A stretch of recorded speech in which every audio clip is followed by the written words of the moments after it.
ਵਾਹਿਗੁਰੂ ਜੀ ਕਾ ਖਾਲਸਾ ਵਾਹਿਗੁਰੂ ਜੀ ਕੀ ਫਤਿਹ।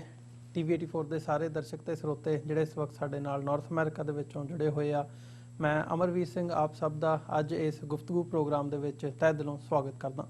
ਵਿਊਅਰਸ, ਅਸੀਂ ਜਿਹੜਾ ਇਸ ਵਕਤ ਸੰਘਰਸ਼ ਦਿੱਲੀ ਦੇ ਬਾਰਡਰ ਦੇ ਉੱਤੇ ਪੰਜਾਬ ਵੱਲੋਂ ਲੜਿਆ ਜਾ ਰਿਹਾ ਹੈ ਕਿਸਾਨੀ ਹੱਕਾਂ ਨੂੰ ਮੁੱਖ ਰੱਖਦਿਆਂ ਹੋਇਆਂ, ਇਹਦੇ ਜਿਹੜੇ ਕੁਝ ਖਾਸ ਪਹਿਲੂ ਨੇ ਉਹਨਾਂ ਦੇ ਉੱਤੇ ਅੱਜ ਅਸੀਂ ਵਿਚਾਰ ਚਰਚਾ ਕਰਨ ਜਾ ਰਹੇ ਹਾਂ। ਕਿਉਂਕਿ ਇਹ ਜਦੋਂ ਅਸੀਂ ਦੇਖਦੇ ਹਾਂ ਸੰਘਰਸ਼ ਚੱਲ ਰਿਹਾ ਹੈ, ਪਰ ਸੰਘਰਸ਼ ਦੇ ਬਿਹਾਈਂਡ ਜਿਹੜੇ ਤੱਤ ਜਾਂ ਬਿਹਾਈਂਡ ਜਿਹੜੀ ਇੱਕ ਆਈਡੀਓਲੋਜੀ ਕੰਮ ਕਰ ਰਹੀ ਹੈ, ਕਿਤੇ ਨਾ ਕਿਤੇ ਅਸੀਂ ਇਹ ਜ਼ਰੂਰ ਇਸ ਵਕਤ ਮੰਨ ਰਹੇ ਹਾਂ ਜਾਂ ਦੇਖ ਰਹੇ ਹਾਂ ਵੀ ਇਹਦਾ ਐਂਡ ਰਿਜ਼ਲਟ ਕੀ ਹੋਊਗਾ, ਕੀ ਅਸੀਂ ਇਹਦੇ ਵਿੱਚੋਂ ਕੁਝ ਖੱਟ ਸਕਾਂਗੇ, ਪ੍ਰਾਪਤੀ ਕੁਝ ਕਰ ਸਕਾਂਗੇ, ਕਿ ਮੋਦੀ ਸਰਕਾਰ ਇਸ ਵਕਤ ਜਿਹੜੇ ਕਾਨੂੰਨਾਂ ਦੇ ਉੱਤੇ ਉਹ ਅੜੀ ਹੋਈ ਹੈ ਵੀ ਅਸੀਂ ਵਾਪਸ ਨਹੀਂ ਲੈਣੇ, ਕੀ ਉਹ ਵਾਪਸ ਲੈਣਗੇ। ਇਹ ਇੱਕ ਵੱਡਾ ਸਵਾਲ ਜਿੱਥੇ ਬਣਿਆ ਹੋਇਆ ਹੈ।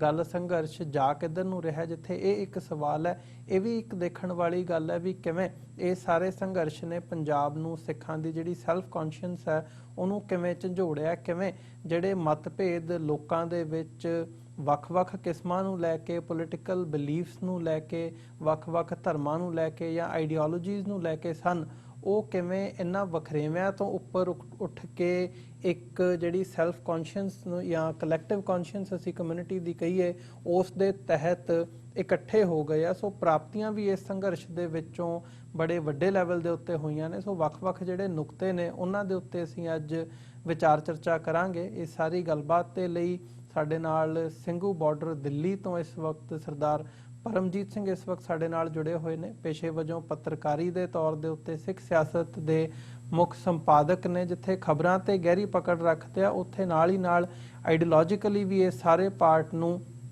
ਜਿਹੜੀ ਇੱਕ ਐਨਾਲਿਟੀਕਲ ਅਪਰੋਚ ਦੇ ਨਾਲ ਦੇਖਦੇ ਆ ਕਿ ਇਹ ਜਿਹੜਾ ਸਾਰਾ ਵਰਤਾਰਾ ਚੱਲ ਰਿਹਾ ਹੈ ਉਹਦੇ ਬਿਹਾਈਂਡ ਜਦੋਂ ਅਸੀਂ ਦੇਖਦੇ ਹਾਂ ਤੇ ਕੀ ਨਜ਼ਰ ਆਉਂਦਾ ਹੈ। ਆਓ ਪਰਮਜੀਤ ਸਿੰਘ ਹੋਰਾਂ ਦੇ ਨਾਲ ਮਿਲ ਕੇ ਅੱਜ ਦੀ ਇਸ ਵਿਚਾਰ ਚਰਚਾ ਦੀ ਸ਼ੁਰੂਆਤ ਕਰਦੇ ਹਾਂ। ਭਾਈ ਸਾਹਿਬ, ਤੁਹਾਡਾ ਸਵਾਗਤ ਹੈ ਜੀ। ਵਾਹਿਗੁਰੂ ਜੀ ਕਾ ਖਾਲਸਾ ਵਾਹਿਗੁਰੂ ਜੀ ਕੀ ਫਤਿਹ ਜੀ।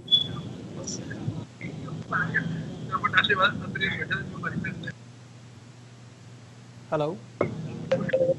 ਹਾਂਜੀ ਹਾਂਜੀ ਵੀਰ ਜੀ, ਵਾਹਿਗੁਰੂ ਜੀ ਕਾ ਖਾਲਸਾ ਵਾਹਿਗੁਰੂ ਜੀ ਕੀ ਫਤਿਹ ਜੀ। ਵਾਹਿਗੁਰੂ ਜੀ ਕਾ ਖਾਲਸਾ ਵਾਹਿਗੁਰੂ ਜੀ ਕੀ ਫਤਿਹ ਜੀ। ਭਾਈ ਸਾਹਿਬ, ਕਿਵੇਂ ਦੇਖਦੇ ਹੋ, ਜਿੱਥੇ ਪਹਿਲਾਂ ਤੇ ਥੋੜਾ ਜਿਹਾ ਜਿਵੇਂ ਗੱਲ ਜਾ ਕਿੱਧਰ ਨੂੰ ਰਹੀ ਹੈ, ਜ਼ਿਆਦਾ ਫੋਕਸ ਲੋਕਾਂ ਦਾ ਵੀ ਤੇ ਹੋ ਕੀ ਰਿਹਾ ਇਸ ਵੱਲ ਜ਼ਿਆਦਾ ਹੈਗਾ, ਪਰ ਥੋੜਾ ਜਿਹਾ ਜੇ ਅਸੀਂ ਇਹ ਸਾਰੇ ਸੰਘਰਸ਼ ਦਾ ਮੁਲਾਂਕਣ ਕਰਨਾ ਹੋਵੇ, ਜਿੱਥੇ ਅਸੀਂ ਆ ਕੇ ਅੱਜ ਖਲੋਤੇ ਹਾਂ, ਕਈ ਕੁਛ ਜਦੋਂ ਅਸੀਂ ਕਲੈਕਟਿਵ ਤੌਰ ਤੇ ਦੇਖਦੇ ਹਾਂ ਤੇ ਪੰਜਾਬ ਨੇ, ਸਿੱਖਾਂ ਨੇ, ਜਿਹੜੀ ਸਾਡੀ ਇੱਕ ਸਾਰੀ ਜਿਹੜੀ ਕਲੈਕਟਿਵ ਕੌਨਸ਼ੀਅੰਸ ਹੈ ਉਸ ਦੇ ਹਵਾਲੇ ਨਾਲ ਅਸੀਂ ਸਮਝਦੇ ਹਾਂ ਕਿ ਸਾਡੀਆਂ ਪ੍ਰਾਪਤੀਆਂ ਵੀ ਨੇ ਇਹ ਸਾਰੇ ਸੰਘਰਸ਼ ਦੇ ਵਿੱਚ। ਸੋ ਥੋੜਾ ਜਿਹਾ ਜਿਹੜੀ ਇੱਕ ਡਿਫਰੈਂਟ ਅਪਰੋਚ ਹੈ ਉਸ ਬਾਬਤ ਮੈਂ ਜ਼ਰੂਰ ਤੁਹਾਡੇ ਵਿਚਾਰ ਵੀ ਜਾਣਨੇ ਚਾਹੂੰਗਾ, ਜਿੱਥੇ ਅਸੀਂ ਅੱਜ ਖਲੋਤੇ ਹਾਂ, ਜਿਸ ਮੁਕਾਮ ਦੇ ਉੱਤੇ ਕੌਮੀ ਤੌਰ ਦੇ ਉੱਤੇ, ਇਸ ਨਜ਼ਰੀਏ ਤੋਂ ਕਿਵੇਂ ਦੇਖਦੇ ਹੋ? ਦੇਖੋ, ਜਦੋਂ ਵੀ ਕੋਈ ਸੰਘਰਸ਼ ਜਾਂ ਜਦੋਜਹਿਦ ਸ਼ੁਰੂ ਹੁੰਦੀ ਹੈ ਤਾਂ ਜਿੰਨੇ ਵੀ ਉਹ ਜਦੋਜਹਿਦ ਕਰ ਰਹੇ ਲੋਕ ਹੁੰਦੇ ਨੇ ਜਾਂ ਜਿੰਨੇ ਵੀ ਲੋਕ ਉਹਨਾਂ ਦੇ ਹਮਾਇਤੀ ਹੁੰਦੇ ਆ, ਉਹਨਾਂ ਦੇ ਹਮਦਰਦ ਹੁੰਦੇ ਆ, ਉਹਨਾਂ ਸਾਰਿਆਂ ਦੀ ਕੋਸ਼ਿਸ਼ ਇਹ ਹੁੰਦੀ ਹੈ ਕਿ ਛੇਤੀ ਤੋਂ ਛੇਤੀ ਸਫਲਤਾ ਹਾਸਲ ਹੋ ਜਾਵੇ ਜੀ। ਤੇ ਸਫਲਤਾ ਦੀ ਜਿਹੜੀ ਪਰਿਭਾਸ਼ਾ ਆ ਉਹ ਜ਼ਿਆਦਾਤਰ ਇਹ ਬਣਾਈ ਜਾਂਦੀ ਹੈ ਕਿ ਆਪਾਂ ਜਿਸ ਮਕਸਦ ਨੂੰ ਲੈ ਕੇ, ਜਿਸ ਪਾਰਟੀਕੂਲਰ ਕਾਰਨ ਨੂੰ ਲੈ ਕੇ ਇਹ ਜਦੋਜਹਿਦ ਸ਼ੁਰੂ ਕੀਤੀ ਹੈ, ਉਹ ਕਾਰਨ ਦਾ ਹੱਲ ਨਿਕਲ ਆਵੇ, ਉਹਦਾ ਮਤਲਬ ਉਹਦਾ ਸੋਲਿਊਸ਼ਨ ਹੋ ਜਾਵੇ। ਇਹ ਆਮ ਤੌਰ ਦੇ ਉੱਪਰ ਦੇਖਿਆ ਜਾਂਦਾ। ਪਰ ਜੇ ਹੁਣ ਇਹ ਖੇਤੀ ਕਾਨੂੰਨਾਂ ਵਾਲੇ ਮਸਲੇ ਦੇ ਵਿੱਚ ਵੀ ਗੱਲ ਕਰੀਏ ਤੇ ਇਹ ਗੱਲ ਲਗਭਗ ਹਰ ਇੱਕ ਐਨਾਲਿਸਿਸ ਕਰਨ ਵਾਲਾ ਬੰਦਾ ਜਾਂ ਪੜਚੋਲ ਕਰਨ ਵਾਲਾ ਬੰਦਾ ਇਹ ਗੱਲ ਕਹਿ ਰਿਹਾ ਕਿ ਅਸਲ ਦੇ ਵਿੱਚ ਇਹ ਕਾਨੂੰਨ ਜਿਹੜੇ ਨੇ ਇਹ ਮਹਿਜ਼ ਕਾਰਨ ਨਹੀਂ ਹੈ ਇਸ ਸਾਰੀ ਸਟਰਗਲ ਦਾ। ਇਹ ਤਾਂ ਇੱਕ ਮੌਕੇ ਦੇ ਉੱਪਰ ਕਾਰਨ ਬਣ ਗਿਆ ਕਿ ਇਸ ਸਾਰੇ ਖਿੱਤੇ ਦੇ ਵਿੱਚ ਜੋ ਕੁਝ ਇੰਨੇ ਲੰਬੇ ਸਮੇਂ ਤੋਂ ਵਾਪਰ ਰਿਹਾ ਸੀਗਾ, ਜਿਸ ਤਰ੍ਹਾਂ ਦੇ ਨਾਲ ਇੱਥੋਂ ਦਾ ਸਮਾਜਿਕ ਪ੍ਰਬੰਧ ਜਿਹੜਾ ਆ ਉਹ ਚੱਲ ਰਿਹਾ ਸੀ, ਜਿਸ ਤਰ੍ਹਾਂ ਦੇ ਨਾਲ ਇੱਥੋਂ ਦੀ ਸਿਆਸਤ ਚੱਲ ਰਹੀ ਸੀ, ਜਿਸ ਤਰ੍ਹਾਂ ਦੇ ਨਾਲ ਇੱਥੋਂ ਦੀ ਆਰਥਿਕਤਾ ਦਾ ਪ੍ਰਬੰਧ ਚੱਲ ਰਿਹਾ ਸੀ, ਜਾਂ ਆਪਾਂ ਕਹਿ ਲਈਏ ਕਿ ਇੱਕ ਮਤਲਬ ਜਿਹੜਾ ਨਵੀਂ ਤਰ੍ਹਾਂ ਦਾ ਖਿੱਤਾ ਜਾਂ ਨਵੀਂ ਤਰ੍ਹਾਂ ਦਾ ਇੰਡੀਆ ਉਭਾਰਨ ਦੀ ਕੋਸ਼ਿਸ਼ ਕੀਤੀ ਜਾ ਰਹੀ ਸੀਗੀ, ਜਿਹਦੇ ਵਿੱਚ ਜਿਹੜੀ ਮੁਕੰਮਲ ਤੌਰ ਦੇ ਉੱਪਰ ਕਹਿ ਲਓ ਕਿ ਵਿਪਰ ਦੇ ਵੱਲੋਂ ਇੱਥੋਂ ਦੇ ਬਾਕੀ ਸਾਰੇ ਲੋਕਾਂ ਨੂੰ ਗੁਲਾਮ ਬਣਾਉਣ ਦਾ ਜਿਹੜਾ ਉਹਦਾ ਬੜਾ ਪੁਰਾਣਾ ਮਨਸੂਬਾ ਆ, ਉਹਦੇ ਅਗਲੇ ਪੜਾਅ ਸ਼ੁਰੂ ਕੀਤੇ ਜਾ ਰਹੇ ਸੀਗੇ। ਸੋ ਉਹਦੇ ਤਹਿਤ ਬਹੁਤ ਸਾਰੇ ਪੋਲੀਟੀਕਲ ਫੈਸਲੇ ਬੀਤੇ ਸਮੇਂ ਦੇ ਦੌਰਾਨ ਸਾਹਮਣੇ ਆਏ ਆ, ਜਿਨ੍ਹਾਂ ਦੇ ਵਿੱਚੋਂ ਇੱਕ ਜਿਹੜਾ ਆ ਉਹ ਮਤਲਬ ਕਾਰਪੋਰੇਟ ਕੈਪੀਟਲਿਸਟ ਇਕਨੋਮਿਕ ਮਾਡਲ ਨੂੰ ਇੱਥੇ ਮਤਲਬ ਹੋਰ ਜ਼ਿਆਦਾ ਉਹਦੇ ਪੈਰ ਮਜ਼ਬੂਤ ਕਰਨ ਦੇ ਵਾਸਤੇ ਖੇਤੀ ਸੈਕਟਰ ਨੂੰ ਉਹਨਾਂ ਦੇ ਹੇਠ ਲਿਜਾਣ ਦਾ ਜਾਂ ਖੇਤੀ ਨੂੰ ਉਹਨਾਂ ਦੇ ਅਧੀਨ ਕਰਨ ਦਾ ਵੱਡੇ ਧਨਾਡਾਂ ਦੇ ਇਹ ਕਦਮ ਪੁੱਟਿਆ ਗਿਆ ਜੀ। ਸੋ ਇਹਦੇ ਵਿੱਚ ਪਰ ਆਪਾਂ ਕਹੀਏ ਵੀ ਇਕੱਲਾ ਇਹਦੇ ਖਿਲਾਫ ਹੈ, ਇਸ ਤਰ੍ਹਾਂ ਹੈ ਨਹੀਂ, ਇਹ ਉਹਦੇ ਨਾਲ ਜੁੜੀ ਹੋਈ ਸਾਰੀ ਗੱਲ ਹੈ।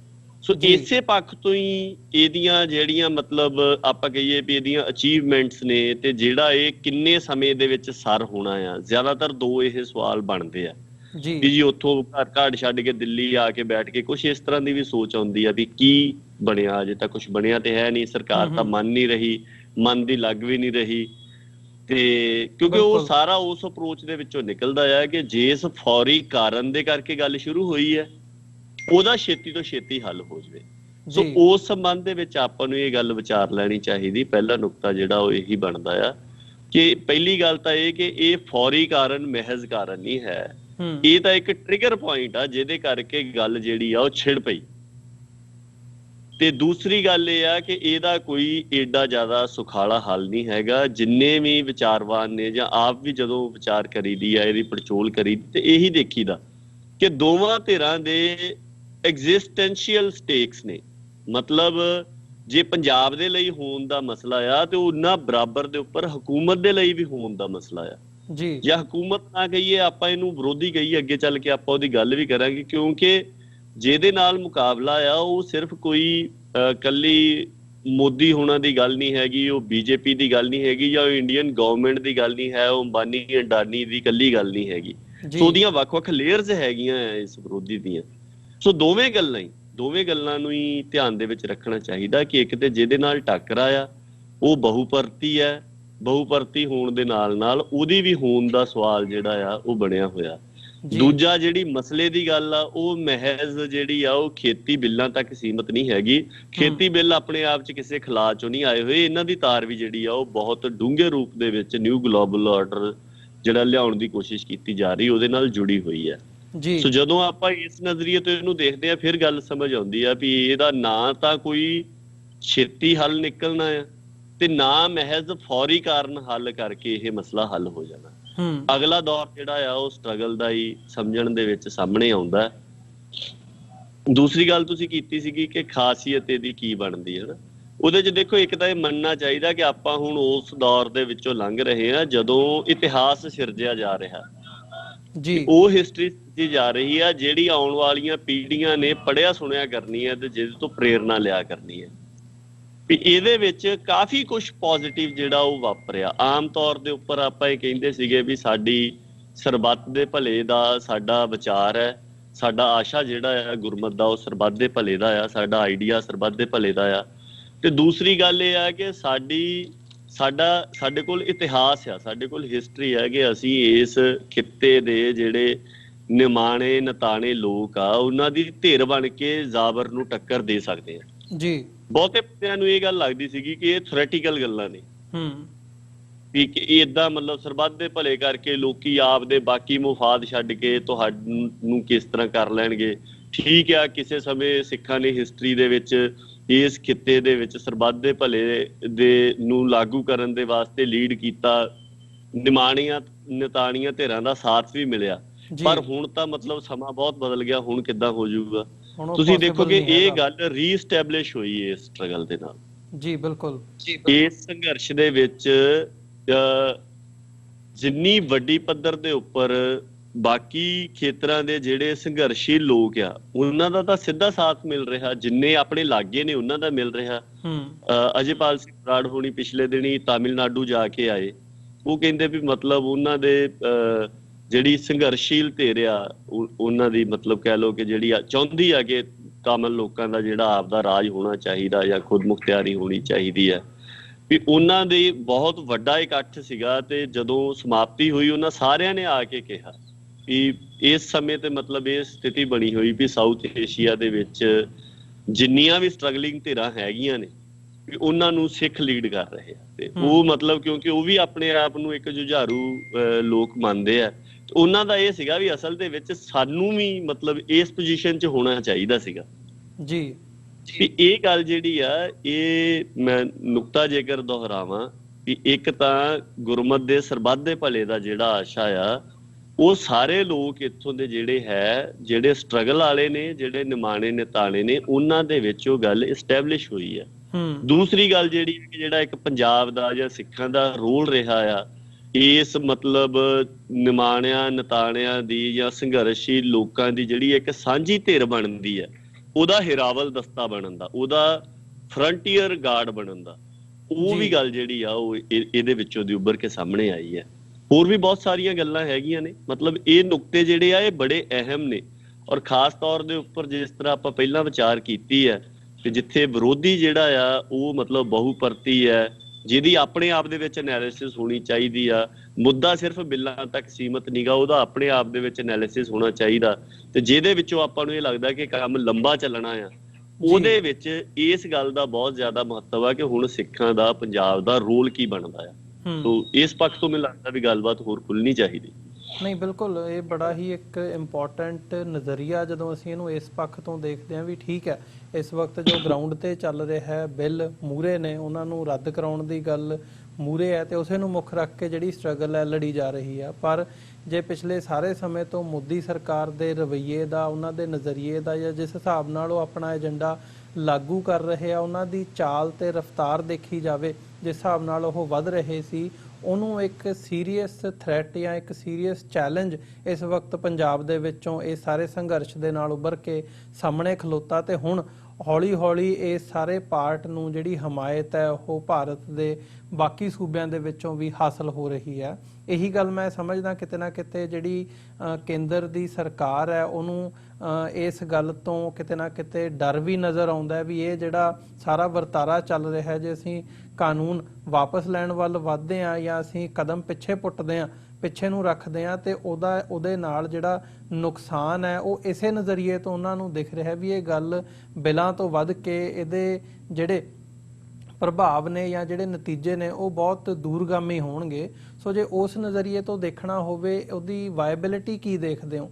ਕੀ ਤੁਹਾਨੂੰ ਲੱਗਦਾ ਵੀ ਜਿਸ ਮੁਕਾਮ ਤੇ ਅਸੀਂ ਪਹੁੰਚ ਗਏ ਹਾਂ, ਕੀ ਅਸੀਂ ਜਿੱਥੇ ਅਸੀਂ 6 ਮਹੀਨੇ ਪਹਿਲਾਂ, ਸਾਲ ਪਹਿਲਾਂ ਦੇਖੀਏ, ਇੰਨੇ ਸਾਡੇ ਵਖਰੇਵੇਂ ਨੇ, ਇੰਨਾ ਕੁਛ ਅਸੀਂ ਹਰਿਆਣੇ ਦੇ ਨਾਲੋਂ ਵਖਰੇਵੇਂ ਅਸੀਂ ਜਿਹੜੇ ਨੇ ਉਹ ਤੋੜ ਦਿੱਤੇ ਨੇ, ਇਹ ਸਾਰੇ ਸੰਘਰਸ਼ ਨੇ।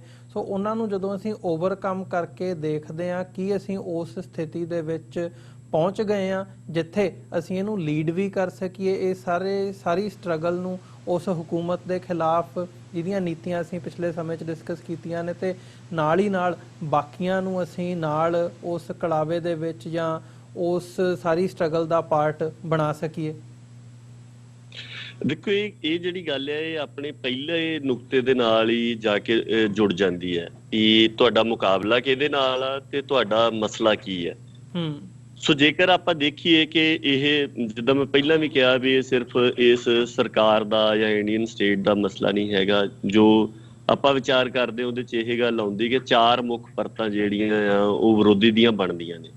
ਪਹਿਲੀ ਪਰਤ ਜਿਹੜੀ ਆ ਉਹ ਤਾਂ ਬਿਲਕੁਲ ਮੋਦੀ ਸ਼ਾਹ ਦੀ ਨਿੱਜੀ ਜਾਂ ਪਰਸਨਲ ਲੀਡਰਸ਼ਿਪ ਦੀ ਹੈ ਕਿ ਇਸ ਗੁਜਰਾਤੀ ਧੜੇ ਨੇ ਵਿਦਿਨ ਬੀਜੇਪੀ ਦੇ ਅੰਦਰ ਜਿੰਨੇ ਵੀ ਬਾਕੀ ਤਾਕਤ ਦੇ ਕੇਂਦਰ ਸੀਗੇ, ਚਾਹੇ ਉਹ ਅਡਵਾਨੀ ਵਾਜਪਾਈ ਵੇਲੇ ਦੇ ਘਾਗ ਕਹਾਉਂਦੇ ਸਿਆਸਤਦਾਨਾਂ ਦਾ ਇੱਕ ਆਪਣਾ ਬੜਾ ਤਕੜਾ ਜਾਂ ਪਾਵਰਫੁਲ ਧੜਾ ਸੀਗਾ, ਜਾਂ ਯੂਪੀ ਦੇ ਠਾਕਰਾਂ ਦਾ ਧੜਾ ਸੀਗਾ, ਜਾਂ ਮਰਾਠੇ ਬਾਹਮਣਾਂ ਦਾ ਧੜਾ ਸੀਗਾ, ਉਹਨਾਂ ਸਾਰਿਆਂ ਨੂੰ ਬੀਜੇਪੀ ਦੇ ਵਿੱਚ ਬਿਲਕੁਲ ਖੂੰਜੇ ਲਾ ਕੇ ਆਪਣੀ ਜਿਹੜੀ ਆ ਉਹ ਸਰਮੌਰ ਸਰਦਾਰੀ ਇਹਨਾਂ ਨੇ ਸਥਾਪਿਤ ਕੀਤੀ ਹੋਈ ਸੀਗੀ।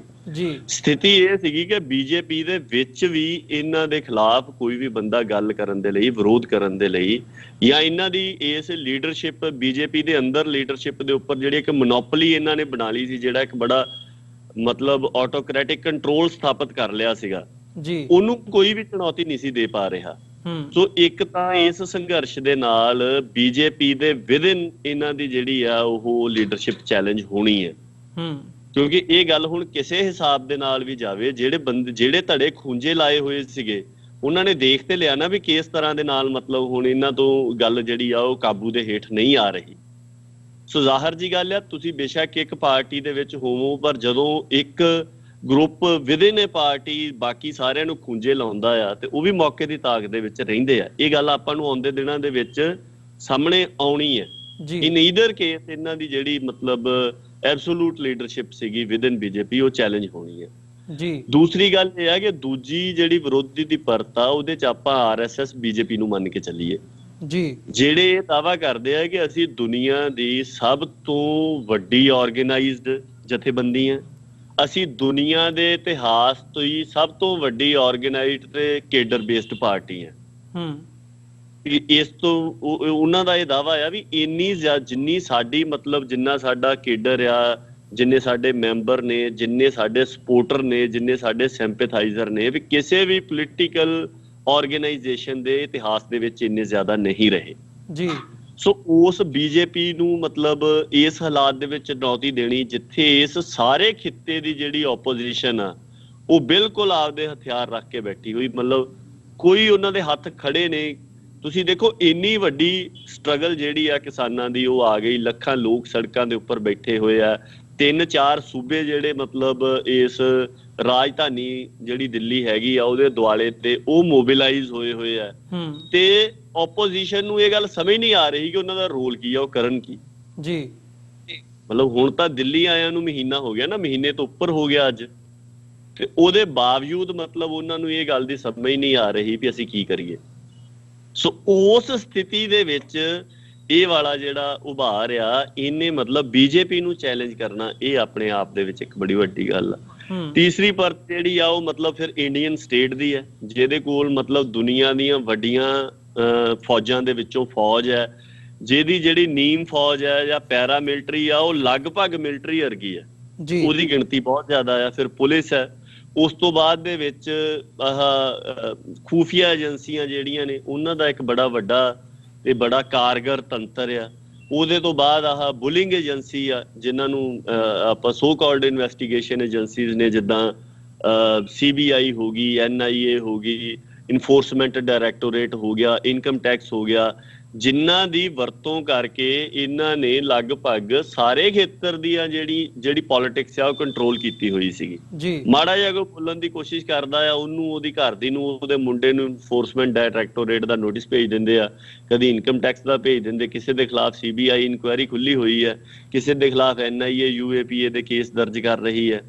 ਸੋ ਉਹ ਅੱਛਾ ਇਹ ਵੀ ਹੈ ਕਿ ਇਸ ਮਾਮਲੇ 'ਚ ਬੇਸ਼ੱਕ ਅਜੇ ਤੱਕ ਉਸ ਤਰ੍ਹਾਂ ਦੇ ਨਾਲ ਨਹੀਂ ਕਰ ਰਹੇ, ਪਰ ਇਹ ਪੂਰੀ ਸੰਭਾਵਨਾ ਆ ਕਿ ਜਿੰਨੇ ਵੀ ਸਟੇਟ ਦੇ ਟੂਲ ਹੈਗੇ ਨੇ, ਉਹ ਮਤਲਬ ਇਹਨਾਂ ਇਨਵੈਸਟੀਗੇਸ਼ਨ ਏਜੰਸੀਜ਼ ਤੋਂ ਲੈ ਕੇ ਫਿਰ ਅੱਗੇ ਜਿਹੜੇ ਰਿਪਰੈਸ਼ਨ ਦੇ ਟੂਲ ਆ ਉਹ ਸਾਰੇ ਸਟੇਟ ਨੇ ਵਰਤਣੇ ਆ ਜੀ। ਸੋ ਇਸ ਮੌਕੇ ਦੇ ਉੱਪਰ ਜਦੋਂ ਕੋਈ ਵੀ ਨਹੀਂ ਸੀ ਇਸ ਖਿੱਤੇ ਦੇ ਵਿੱਚ ਘੁਸਕ ਰਿਹਾ, ਜਦੋਂ 2-3 ਉਭਾਰ ਜਿਹੜੇ ਆ ਉਹ ਬਿਲਕੁਲ ਰਿਪਰੈਸ਼ਨ ਕਰਕੇ ਦਬਾ ਦਿੱਤੇ ਗਏ, ਕਸ਼ਮੀਰ ਦਾ ਹੋ ਗਿਆ ਜਾਂ CAA ਵਾਲਾ ਹੋ ਗਿਆ, ਜਾਂ ਜਿਹੜਾ ਬੀਮਾ ਕੋਰੇਗਾਂਓ ਮਸਲੇ ਦੇ ਮਾਮਲੇ ਦੇ ਵਿੱਚ ਜਿਹੜੇ ਖੱਬੇ ਪੱਖੀ ਧਿਰ ਸੀਗੀ ਉਹਨਾਂ ਦੇ ਜਿੰਨੇ ਆਈਡੀਓਲੌਗ ਆ ਉਹਨਾਂ ਨੂੰ ਫੜ ਕੇ ਅੰਦਰ ਕੀਤਾ ਹੋਇਆ।